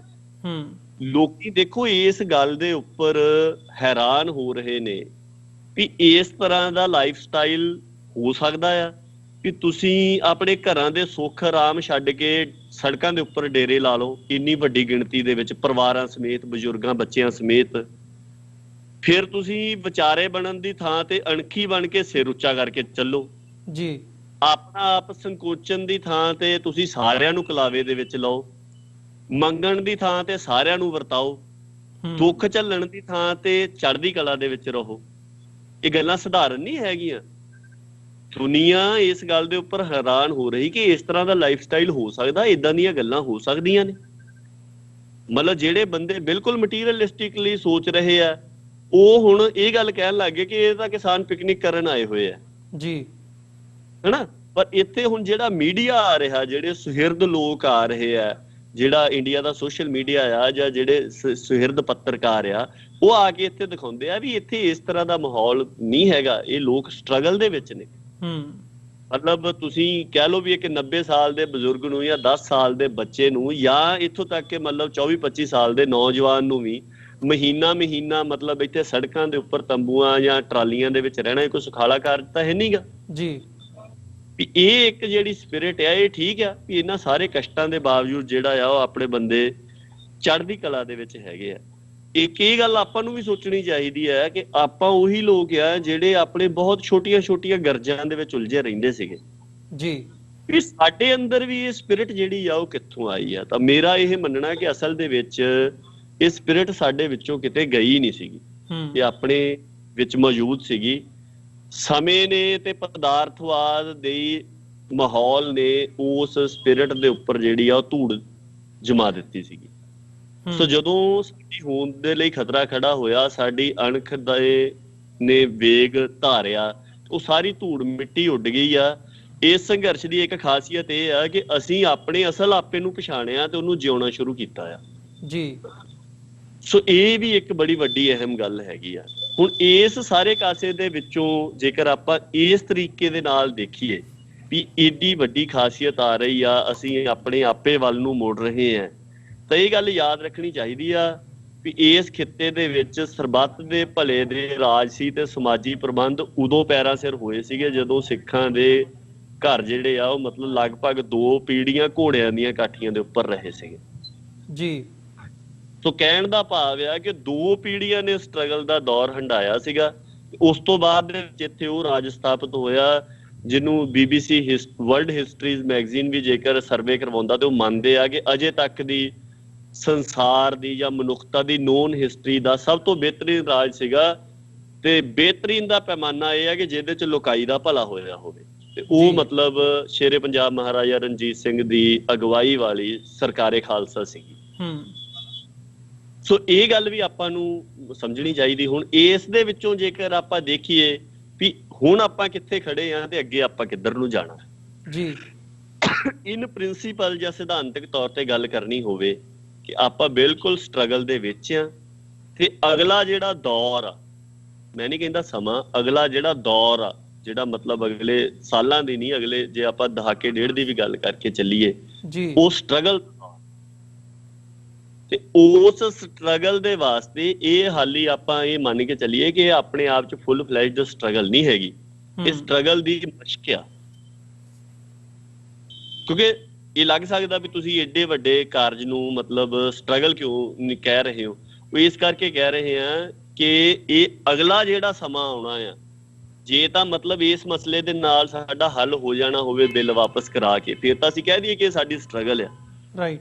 ਬਿੱਲ ਵਾਪਸ ਕਰਵਾ ਕੇ ਵੀ ਤੇ ਅਸੀਂ ਉਸ ਸਥਿਤੀ ਦੇ ਵਿੱਚ ਹੀ ਜਾਣਾ ਨਾ, ਜਿੱਥੇ ਖੁਦਕੁਸ਼ੀਆਂ ਸੀਗੀਆਂ, ਜਿੱਥੇ ਕਰਜ਼ੇ ਸੀਗੇ, ਜਿੱਥੇ ਫਰਸਟ੍ਰੇਸ਼ਨ ਸੀਗੀ, ਜਿੱਥੇ ਕਿਰਤ ਕਰਨ ਵਾਲੇ ਬੰਦੇ ਦਾ ਕੁਝ ਨਹੀਂ ਸੀ ਬਣਦਾ, ਉਸੇ ਸਥਿਤੀ 'ਚ ਹੀ ਵਾਪਸ ਚਲੇ ਜਾਵਾਂਗੇ। ਤੋ ਹੁਣ ਜਦੋਂ ਏਡਾ ਵੱਡਾ ਉਭਾਰ ਉੱਠਿਆ ਆ ਤੇ ਇਸ ਉਭਾਰ ਨੇ ਇਹ ਬਿੱਲ ਵਾਪਸ ਕਰਾਉਣ ਤੱਕ ਰੁਕਣਾ ਨਹੀਂ ਹੈ। ਸੋ ਉਹ ਸਥਿਤੀ ਦੇ ਵਿੱਚ ਆਪਾਂ ਨੂੰ ਇਹ ਮੰਨਣਾ ਚਾਹੀਦਾ ਕਿ ਆਉਣ ਵਾਲਾ ਜਿਹੜਾ ਦੌਰ ਆ ਉਹ ਸਹੀ ਮਾਇਨਿਆਂ ਦੇ ਵਿੱਚ ਸਟਰਗਲ ਦਾ ਆ। ਇਹ ਵਾਲਾ ਜਿਹੜਾ ਸੰਘਰਸ਼ ਆ ਇਹ ਸਾਡੀ ਉਸ ਸਟਰਗਲ ਦੇ ਲਈ ਤਿਆਰੀ ਹੈ ਜੀ। ਤੇ ਪੀਸਫੁਲ ਸਟਰਗਲ ਜਿਹੜੀਆਂ ਉਹ ਹਮੇਸ਼ਾ ਹੀ ਲੰਮੀਆਂ ਹੁੰਦੀਆਂ। ਸੋ ਇੱਕ ਤਾਂ ਇਸ ਪੱਖ ਤੋਂ ਹੈਗਾ ਕਿ ਆਉਣ ਵਾਲੇ ਸਮੇਂ 'ਚ ਕੀ ਹੋਣਾ, ਆਪਾਂ ਨੂੰ ਆਪਣੇ ਬੰਦਿਆਂ ਨੂੰ ਇਹ ਨੁਕਤਾ ਜਿਹੜਾ ਆ ਉਹ ਉਹਨਾਂ ਦੇ ਮਨਾਂ 'ਚ ਘਰ ਕਰਵਾਉਣਾ ਚਾਹੀਦਾ ਕਿ ਭਾਈ ਆਉਣ ਵਾਲਾ ਸਮਾਂ ਜਿਹੜਾ ਉਹ ਸੰਘਰਸ਼ ਦਾ ਦੌਰ ਆ, ਇਹ ਸਾਡੀ ਤਿਆਰੀ ਆ, ਇਹ ਆਪਣੇ ਅੰਦਰੋਂ ਖੋਟ ਕੱਢਣ ਵਾਲੀ ਗੱਲ ਆ। ਮਤਲਬ ਕਿੰਨੇ ਬੰਦੇ ਦੇ ਨਿੱਜੀ ਵਿਕਾਰ ਕਿੰਨੇ ਹਾਵੀ ਹੁੰਦੇ ਆ। ਇੱਥੇ ਤੁਸੀਂ ਆ ਕੇ ਦੇਖੋ, ਜਦੋਂ ਬੰਦੇ ਸਮੂਹਕ ਤੌਰ ਦੇ ਉੱਤੇ ਵਿਚਰਦੇ ਆ ਉਹ ਵਾਕਈ ਬਹੁਤ ਸ਼ੁੱਧ ਭਾਵਨਾ ਦੇ ਵਿੱਚੋਂ ਵਿਚਰਦੇ। ਕੁਝ ਇੱਕ ਵਿਚਾਰਵਾਨਾਂ ਨੇ ਨੁਕਤਾ ਚੁੱਕਿਆ ਵੀ ਸੀਗਾ ਵੀ ਇੱਥੇ ਜਿਹੜਾ ਬੰਦਾ ਆ ਜਾਂਦਾ ਉਹ ਪਵਿੱਤਰ ਹੋ ਕੇ ਵਿਚਰ ਰਿਹਾ, ਉਹ ਲਗਭਗ ਇਸੇ ਤਰ੍ਹਾਂ ਹੀ ਆ। ਮਤਲਬ ਅਖਬਾਰਾਂ 'ਚ ਖਬਰਾਂ ਛਾਪ ਵੀ ਜਿਹੜੇ ਮੁੰਡੇ ਨਸ਼ਾ ਕਰਦੇ ਸੀਗੇ ਉਹ ਮਹੀਨੇ ਤੋਂ ਇੱਥੇ ਨੇ ਤੇ ਉਹਨਾਂ ਨੇ ਨਸ਼ਾ ਕਰਨਾ ਛੱਡ ਦਿੱਤਾ। ਜਿਹੜੇ ਆਂਦੇ ਸੀ ਵੀ ਸਾਡੀ ਜਾਨ ਹੀ ਨਿਕਲਦੀ ਆ ਜੇ ਅਸੀਂ ਨਹੀਂ ਨਸ਼ਾ ਕਰਦੇ ਤੇ। ਭਾਵ ਕਿ ਇਸ ਸਮੂਹਕ ਅਮਲ ਨੇ ਲੋਕਾਂ ਦੀ ਨਿੱਜੀ ਜ਼ਿੰਦਗੀ ਦੇ ਵਿਕਾਰ ਕੱਟ ਕੇ ਸੁਧਾਰ ਲੈਣ ਦਾ ਲੋਕਾਂ ਨੂੰ ਸਟਰਗਲ ਦੇ ਵਾਸਤੇ ਪ੍ਰੇਰਿਆ। ਸੋ ਹੁਣ ਵਿਚਾਰਵਾਨਾਂ ਦਾ ਤਾਂ ਕੰਮ ਇਹੀ ਹੈਗਾ ਆ ਕਿ ਇਹ ਗੱਲ ਲੋਕਾਂ ਦੇ ਵਿੱਚ ਲੈ ਕੇ ਜਾਣ, ਉਹਨਾਂ ਨੂੰ ਇਹ ਗੱਲ ਦਰਸਾਉਣ ਕਿ ਇਹ ਸਟਰਗਲ ਜਿਹੜੀ ਆ ਇਹ ਸਿਰਫ ਇੱਥੋਂ ਤੱਕ ਮਹਿਦੂਦ ਨਹੀਂ, ਇਹ ਦੌਰ ਆਉਣ ਵਾਲਾ ਦੌਰ ਸਟਰਗਲ ਦਾ ਆ, ਆਪਾਂ ਉਹਦੀ ਤਿਆਰੀ ਦੇ ਲਈ ਹੋਈਏ। ਦੂਜਾ ਇਹ ਹੈ ਕਿ ਜਿਹੜਾ ਤੁਹਾਡਾ ਸਵਾਲ ਸੀਗਾ ਕਿ ਹੁਣ ਫੌਰੀ ਤੌਰ ਦੇ ਉੱਪਰ ਆਪਾਂ ਕਿੱਥੇ ਖੜੇ ਆ, ਹਨਾ, ਉਹ ਹੁਣ ਜੇ ਆਪਾਂ ਬਿਲਕੁਲ ਵਾਈਡਰ ਸਰਕਲ ਛੱਡ ਕੇ ਆਪਾਂ ਸਿਰਫ ਇਸ ਸੰਘਰਸ਼ ਦੇ ਉੱਪਰ ਫੋਕਸ ਕਰੀਏ ਤਾਂ ਦੇਖੋ ਇਸ ਸੰਘਰਸ਼ ਦੇ ਵਿੱਚ ਕਈ ਵਾਰ ਇਸ ਤਰ੍ਹਾਂ ਦੇ ਪੜਾਅ ਆਏ ਨੇ ਕਿ ਜਿੱਥੇ ਏਦਾਂ ਲੱਗਦਾ ਸੀਗਾ ਕਿ ਹੁਣ ਖੜੋਤ ਆ ਗਈ ਹੈ ਜੀ। ਪਰ ਕਿਸੇ ਵੀ ਸਟਰਗਲ ਦੇ ਵਿੱਚ ਵਿਰੋਧੀ ਤੋਂ ਇੱਕ ਕਦਮ ਅੱਗੇ ਰਹਿਣਾ ਬਹੁਤ ਮਹੱਤਵਪੂਰਨ ਹੁੰਦਾ ਤੇ ਇਹ ਸਟਰਗਲ ਇਸ ਮਾਮਲੇ 'ਚ ਬਹੁਤ ਖਾਸ ਹੈ ਕਿ ਲੋਕ ਸਰਕਾਰ ਨੂੰ ਦਬਲਦੇ ਆ ਰਹੇ ਨੇ ਹੁਣ ਤੋਂ ਲੈ ਕੇ ਹੁਣ ਤੱਕ। ਵੀ ਉਹਨਾਂ ਦੇ ਜਿੰਨੇ ਪ੍ਰੋਗਰਾਮ ਦਿੱਤੇ ਹੋਏ ਸੀਗੇ ਉਹ ਸਾਰੇ ਫੇਲ ਹੋਏ, ਮਤਲਬ ਪ੍ਰੀਮੈਚੁਰਲੀ ਐਗਜ਼ੌਸਟ ਹੋ ਜਾਂਦੇ ਰਹੇ। ਔਰ ਜਦੋਂ ਵੀ ਲੋਕਾਂ ਨੇ ਮਹਿਸੂਸ ਕੀਤਾ ਵੀ ਪ੍ਰੋਗਰਾਮ ਦੇ ਵਿੱਚ ਖੜੋਤ ਆ ਤੇ ਉਹ ਆਪ ਹੀ ਸੰਘਰਸ਼ ਨੂੰ ਅਗਲੇ ਪੜਾਅ ਦੇ ਵਿੱਚ ਲੈ ਗਏ ਜੀ। ਦਿੱਲੀ ਚੱਲੋ ਜਿਹੜਾ ਆ ਉਹ ਇਤਿਹਾਸ 'ਚ ਜਾਂ ਬੀਤੇ ਦਹਾਕਿਆਂ 'ਚ ਅਸੀਂ ਇੱਥੇ ਦੇਖਿਆ ਵੀ ਇਹ ਨਾਰਾ ਬਹੁਤ ਧਿਰਾਂ ਨੇ ਦਿੱਤਾ। ਲਗਭਗ ਦਿੱਲੀ ਤਖਤ ਦੇ ਵਿਰੋਧ ਦੇ ਵਿੱਚ ਖੜਨ ਵਾਲੀ ਹਰ ਇੱਕ ਧਿਰੀ ਇਹ ਨਾਰਾ ਦਿੰਦੀ ਆ ਦਿੱਲੀ ਚੱਲੋ। ਪਰ ਪੰਜਾਬ ਨੇ ਤੇ ਸਿੱਖਾਂ ਨੇ ਇਹ ਗੱਲ ਦਿਖਾ ਦਿੱਤੀ ਕਿ ਦਿੱਲੀ ਚੱਲੋ ਅਸਲ ਦੇ ਵਿੱਚ ਹੁੰਦਾ ਕਿੱਦਾਂ ਦਾ ਆ। ਇਤਿਹਾਸ ਦੇ ਵਿੱਚ ਇਹ ਗੱਲ ਜਿਹੜੀ ਆ ਉਹ ਦਰਜ ਕਰਾਈ। ਸੋ ਇਹ ਇੱਕ ਬੜਾ ਅਹਿਮ ਪੜਾਅ ਸੀਗਾ ਤੇ ਇਹਨੇ ਪੰਜਾਬ ਦੇ ਵਿੱਚ ਜਿਹੜੀ ਸੰਘਰਸ਼ ਦੇ ਵਿੱਚ ਖੜੋਤ ਆਈ ਹੋਈ ਸੀ ਉਸ ਖੜੋਤ ਨੂੰ ਭੰਨਿਆ। ਗੱਲ ਅਗਲੇ ਲੈਵਲ ਦੇ ਉੱਪਰ ਗਈ। ਜਿਹੜੀ ਸਰਕਾਰ ਇਹ ਗੱਲ ਕਹਿੰਦੀ ਸੀ ਕਿ ਬਿੱਲ ਬਿਲਕੁਲ ਠੀਕ ਨੇ, ਉਹ ਇਹ ਗੱਲ ਮੰਨਣ ਦੇ ਲਈ ਰਾਜੀ ਹੋ ਗਏ ਕਿ ਭਾਈ ਇਹ 'ਚ ਤਰੁੱਟੀਆਂ ਨੇ, ਅਸੀਂ ਇਹਨੂੰ ਠੀਕ ਕਰ ਦਿੰਦੇ ਆ ਜੀ। ਉਹ ਇਹ ਗੱਲ ਕਹਿਣ ਲੱਗ ਗਏ ਕਿ ਅਸੀਂ ਖੇਤੀ ਦੇ ਵਾਸਤੇ ਤੇ ਕਾਨੂੰਨ ਬਣਾਏ ਹੀ ਨਹੀਂ, ਅਸੀਂ ਤਾਂ ਟ੍ਰੇਡ ਦੇ ਵਾਸਤੇ ਕਾਨੂੰਨ ਬਣਾਏ ਆ। ਭਾਵ ਕਿ ਉਹ ਸਫਾਈਆਂ ਦੇਣ ਦੇ ਉੱਪਰ ਆ ਗਏ। ਤੇ ਈਵਨ ਉਹਨਾਂ ਦੇ ਬੁਲਾਰੇ ਨੇ ਜਿਹੜੇ ਹਰਜੀਤ ਗਰੇਵਾਲ ਵਰਗੇ, ਉਹ ਇਹ ਕਹਿ ਰਹੇ ਯਾਰ ਵੀ ਤੁਸੀਂ ਅਮੈਂਡਮੈਂਟ ਕਰਵਾ ਲਓ, ਕਾਨੂੰਨਾਂ 'ਚ ਕੁਛ ਰਹਿ ਹੀ ਨਹੀਂ ਜਾਣਾ। ਤੁਸੀਂ ਇਹ ਜਿੱਦ ਕੀਤੀ ਹੈ ਕਿ ਰੱਦ ਕਰਾਉਣੀ ਆ ਵੀ ਸਾਡੀ ਰਹਿ ਜੂਗੀ ਲੋਕਾਂ ਦੇ ਵਿੱਚ, ਹਨਾ। ਇਹ ਗੱਲਾਂ ਉਹ ਟੀਵੀ ਦੇ ਉੱਪਰ ਮਤਲਬ ਕਹਿ ਰਹੇ ਆ। ਵੀ ਇਸ ਤਰ੍ਹਾਂ ਦੀ ਸਥਿਤੀ ਦੇ ਵਿੱਚ ਆ ਗਏ ਜਿਹੜੇ ਬੰਦੇ ਕਿਸੇ ਨੂੰ ਬੰਦਾ ਸਮਝਦੇ ਨਹੀਂ ਸੀ, ਜਿਨ੍ਹਾਂ ਨੇ ਅਜੇ ਤੱਕ ਕਿਸੇ ਦੀ ਗੱਲ ਸੁਣਨੀ ਗਵਾਰਾ ਨਹੀਂ ਸੀ ਕੀਤੀ ਜੀ। ਇਹ ਦਿੱਲੀ ਤੋਂ ਦੀ ਸਫਲਤਾ ਦੀ ਹੀ ਮਤਲਬ ਇਹ ਆਊਟਕਮ ਸੀਗੀ। ਹੁਣ ਆਪਣਾ ਜੋ ਮੇਰਾ ਮੰਨਣਾ ਆ ਉਹ ਇਹ ਹੈ ਕਿ ਜਦੋਂ ਵੀ ਕੋਈ ਉਭਾਰ ਆਉਂਦਾ ਉਹਦੀ ਕਰਵ ਇੱਕ ਵਾਰ ਇਸ ਤਰ੍ਹਾਂ ਉੱਪਰ ਨੂੰ ਜਾਂਦੀ ਹੈ, ਉੱਪਰ ਜਾਣ ਤੋਂ ਬਾਅਦ ਫਿਰ ਉਹ ਥੋੜੀ ਜਿਹੀ ਸਿੱਧੀ ਹੋਣੀ ਸ਼ੁਰੂ ਹੋ ਜਾਂਦੀ ਹੈ ਜੀ। ਤੇ ਫਿਰ ਉਹਦੀ ਜਿਹੜੀ ਢਲਾਣ ਸ਼ੁਰੂ ਹੁੰਦੀ ਹੈ। ਢਲਾਣ ਵਾਲਾ ਦੌਰ ਅਜੇ ਆਪਾਂ ਕਹਿ ਸਕਦੇ ਕਿ ਇੱਥੇ ਨਹੀਂ ਆਇਆ। ਉਹਦਾ ਕਾਰਨ ਇਹ ਆ ਕਿ ਇੱਥੇ ਆਮਦ ਜਿਹੜੀ ਆ ਨਵੇਂ ਬੰਦਿਆਂ ਦੀ ਉਹ ਲਗਾਤਾਰ ਜਾਰੀ ਆ। ਪਰ ਪ੍ਰੋਗਰਾਮ ਦੇ ਲੈਵਲ ਦੇ ਉੱਪਰ ਜੇਕਰ ਦੇਖਿਆ ਜਾਵੇ ਉਹ ਇਹ ਹੈ ਕਿ ਦਿੱਲੀ ਚੱਲੋ ਜਿਹੜਾ ਉਹ ਆਪ ਦਾ ਹੁਣ ਸਮਾਂ ਜਿਹੜਾ ਆ ਉਹ ਜਾਂ ਆਪ ਦਾ ਜਿਹੜਾ ਉਹ ਪੜਾਅ ਆ ਉਹ ਹੰਢਾ ਚੁੱਕਾ, ਆਪਣੀ ਸਿਖਰ ਹੰਢਾ ਚੁੱਕਾ ਆ ਜੀ। ਤਾਂ ਜ਼ਰੂਰਤ ਇਹ ਆ ਕਿ ਅਗਲੇ ਪੜਾਅ ਦਾ ਜਿਹੜਾ ਪ੍ਰੋਗਰਾਮ ਆ ਉਹ ਦਿੱਤਾ ਜਾਵੇ। ਉਹਦੇ 'ਚ ਜਿੰਨੀ ਕੁ ਗੱਲਬਾਤ ਇੱਥੇ ਨੌਜਵਾਨਾਂ ਦੇ ਨਾਲ ਹੋਈ ਹੈ, ਕੁਸ਼ਵੀਰ ਜਿੱਦਾਂ ਮੈਂ ਆਪਣੀ ਨਿੱਜੀ ਗੱਲਬਾਤ ਦੇ ਦੌਰਾਨ ਦੱਸਿਆ ਵੀ ਸੀ ਵੀ ਉਹ ਆਏ ਸੀ ਤੇ ਉਹਨਾਂ ਨੇ ਕਿਹਾ ਸੀਗਾ ਵੀ ਇਹਦੇ ਉੱਪਰ ਵਿਚਾਰ ਕਰੀਏ। ਜਾਂ ਆਮ ਵਿਚਰਦੇ ਆ, ਜਦੋਂ ਆਪਾਂ ਲੋਕਾਂ ਦੇ ਨਾਲ ਵਿਚਰਦੇ ਆ, ਮਿਲਦੇ ਆ, ਨੌਜਵਾਨਾਂ ਨੂੰ ਮਿਲਦੇ, ਉਹ ਸਾਰੇ ਇਹ ਗੱਲ ਕਹਿ ਰਹੇ ਵੀ ਯਾਰ ਠੀਕ ਹੈ ਦਿੱਲੀ ਆ ਗਏ, ਗਵਰਨਮੈਂਟ ਕਿਉਂਕਿ ਉਹਨੇ ਗੱਲਬਾਤ ਵੀ ਕਰ ਲਈ, ਪਰ ਹੁਣ ਆਪਾਂ ਨੂੰ ਇੰਨੀ ਗੱਲ ਕਲੀਅਰ ਹੋ ਗਈ ਕਿ ਹੁਣ ਉਹ ਦੁਬਾਰਾ ਇਸ ਗੱਲ ਦੇ ਉੱਪਰ ਆ ਰਹੇ ਆ ਕਿ ਸਾਡੇ ਕਾਨੂੰਨ ਬਿਲਕੁਲ ਸਹੀ ਨੇ, ਇਹਦੇ ਪਿੱਛੇ ਹੋਰ ਤਾਕਤਾਂ ਨੇ, ਫਲਾਣ ਟਮਕਾਣ, ਇਹ ਗੱਲਾਂ ਹੋਣ ਲੱਗ ਗਈਆਂ ਵੀ ਹੁਣ ਆਪਣਾ ਇਹ ਪ੍ਰੋਗਰਾਮ ਐਗਜ਼ੌਸਟ ਹੋ ਗਿਆ ਜੀ। ਹੁਣ ਇਹ ਜਿਹੜਾ ਆ ਇਸ ਤੋਂ ਅਗਲੇ ਪੜਾਅ ਦੇ ਵਿੱਚ ਲਿਜਾਣ ਦੇ ਲਈ ਅਗਲਾ ਪ੍ਰੋਗਰਾਮ ਜਿਹੜਾ ਆ ਉਹ ਦਿੱਤਾ ਜਾਵੇ। ਸੋ ਉਹਦੇ ਵਿੱਚ ਇਹ ਹੈ ਕਿ ਇਵੈਂਟਸ ਤਾਂ ਅਨਾਉਂਸ ਹੋ ਹੀ ਰਹੇ ਨੇ ਸਟੇਜ ਤੋਂ ਵੀ ਆਪਾਂ ਆਹ ਇਵੈਂਟ ਕਰਨਾ, ਆਹ ਇਵੈਂਟ ਕਰਨਾ, ਪਰ ਉਹ ਹੁਣ ਮਤਲਬ ਗੱਲ ਜਿਹੜੀ ਆ ਉਹ ਬਹੁਤੇ ਲੋਕ ਜਾਂ ਨੌਜਵਾਨ ਖਾਸ ਕਰਕੇ ਜਾਂ ਬਾਕੀ ਵੀ ਜਿਹੜੇ ਸੰਘਰਸ਼ੀ ਲੋਕ ਆ ਉਹ ਇਹ ਸਮਝਦੇ ਆ ਵੀ ਉਹ ਹੁਣ ਲੋਕਾਂ ਦੀਆਂ ਭਾਵਨਾਵਾਂ ਦੇ ਹਾਣ ਦੇ ਨਹੀਂ ਹੈਗੇ ਜੀ, ਹੇਠਾਂ ਰਹਿ ਰਹੇ। ਸੋ ਹੁਣ ਦੀ ਜਿਹੜੀ ਫੌਰੀ ਸਥਿਤੀ ਇਹ ਹੈ ਕਿ ਅਸੀਂ ਬਿਲਕੁਲ ਦਿੱਲੀ ਚੱਲੋ ਆਪਣੀ ਸਿਖਰ ਹੰਢਾ ਚੁੱਕਾ ਆ। ਖੜੋਤ ਦੀ ਸਥਿਤੀ ਜਿਹੜੀ ਆ ਉਹ ਆਪਾਂ ਅਜੇ ਇਸ ਕਰਕੇ ਨਹੀਂ ਕਹਿ ਰਹੇ ਕਿ ਨਹੀਂ ਆਈ ਕਿ ਕਿਉਂਕਿ ਪੰਜਾਬ ਤੋਂ ਜਾਂ ਦੂਜੀਆਂ ਥਾਵਾਂ ਤੋਂ ਆਮਦ ਜਿਹੜੀ ਆ ਉਹ ਹੋ ਰਹੀ ਆ, ਪਰ ਪ੍ਰੋਗਰਾਮ ਲੈਵਲ ਦੇ ਉੱਪਰ ਸਟੈਗਨੇਸ਼ਨ ਜਿਹੜੀ ਆ ਉਹ ਆਲਮੋਸਟ ਆ ਗਈ ਆ। ਹੁਣ ਅਗਲੇ ਲੈਵਲ ਦਾ ਜਿਹੜਾ ਪ੍ਰੋਗਰਾਮ, ਅਗਲੇ ਪੜਾਅ ਦਾ ਪ੍ਰੋਗਰਾਮ ਹੈ, ਉਹ ਹੁਣ ਆਪਾਂ ਕਹਿ ਸਕਦੇ ਹਾਂ ਕਿ ਓਵਰ ਡਿਊ ਹੈ, ਹੁਣ ਤੱਕ ਆ ਜਾਣਾ ਚਾਹੀਦਾ ਸੀ। ਬੇਸ਼ੱਕ ਅਲਟੀਮੇਟਮ ਰੂਪ ਦੇ ਵਿੱਚ ਹੀ ਆ ਜਾਂਦਾ ਜੀ, ਭਾਈ ਆ 15 ਦਿਨਾਂ ਦਾ ਅਲਟੀਮੇਟਮ ਆ, ਉਦੋਂ ਤੱਕ ਆ ਕਰੋ, ਨਹੀਂ ਤੇ ਫਿਰ ਅਸੀਂ ਕਰਾਂਗੇ। ਤੇ ਉਨੀ ਦੇਰ ਤੱਕ ਲੋਕਾਂ ਦੇ ਵਿੱਚ ਉਸ ਗੱਲ ਦਾ, ਜਿੱਦਾਂ ਦਿੱਲੀ ਚੱਲੋ ਦਾ ਵੀ ਤਾਂ ਮਤਲਬ ਘੱਟੋ ਘੱਟ ਮਹੀਨਾ ਪਹਿਲਾਂ ਅਨਾਉਂਸ ਕਰ ਦਿੱਤਾ ਸੀਗਾ ਨਾ, ਰਾਈਟ। ਗਵਰਨਮੈਂਟ ਦੇ ਲਈ ਉਹ ਇੱਕ ਅਲਟੀਮੇਟਮ ਸੀਗਾ ਤੇ ਲੋਕਾਂ ਦੇ ਲਈ ਉਹ ਤਿਆਰੀ ਕਰਨ ਦਾ ਸਮਾਂ ਸੀਗਾ। ਸੋ ਹੁਣ ਚਾਹੀਦਾ ਇੱਥੇ ਇਹ ਹੈ, ਜਾਂ ਜੇ ਸਲਾਹ ਪੁੱਛੀ ਜਾਵੇ ਤੇ ਅਸੀਂ ਤਾਂ ਇਹੀ ਸਲਾਹ ਦੇਵਾਂਗੇ ਵੀ ਇੱਕ ਅਲਟੀਮੇਟਮ ਦੇ ਤੌਰ ਦੇ ਉੱਪਰ ਅਗਲੇ ਪੜਾਅ ਦਾ ਪ੍ਰੋਗਰਾਮ ਐਲਾਨਿਆ ਜਾਵੇ। ਕੋਈ ਵੀ ਇਸ ਤਰ੍ਹਾਂ ਦਾ ਪ੍ਰੋਗਰਾਮ ਨਾ ਹੋਵੇ, ਉਹ ਐਕਟੀਵਿਟੀ ਨਾ ਦਿੱਤੀ ਜਾਵੇ ਜਿਹੜੀ ਤੁਸੀਂ ਪੰਜਾਬ ਬੈਠੇ ਵੀ ਕਰ ਸਕਦੇ ਸੀ।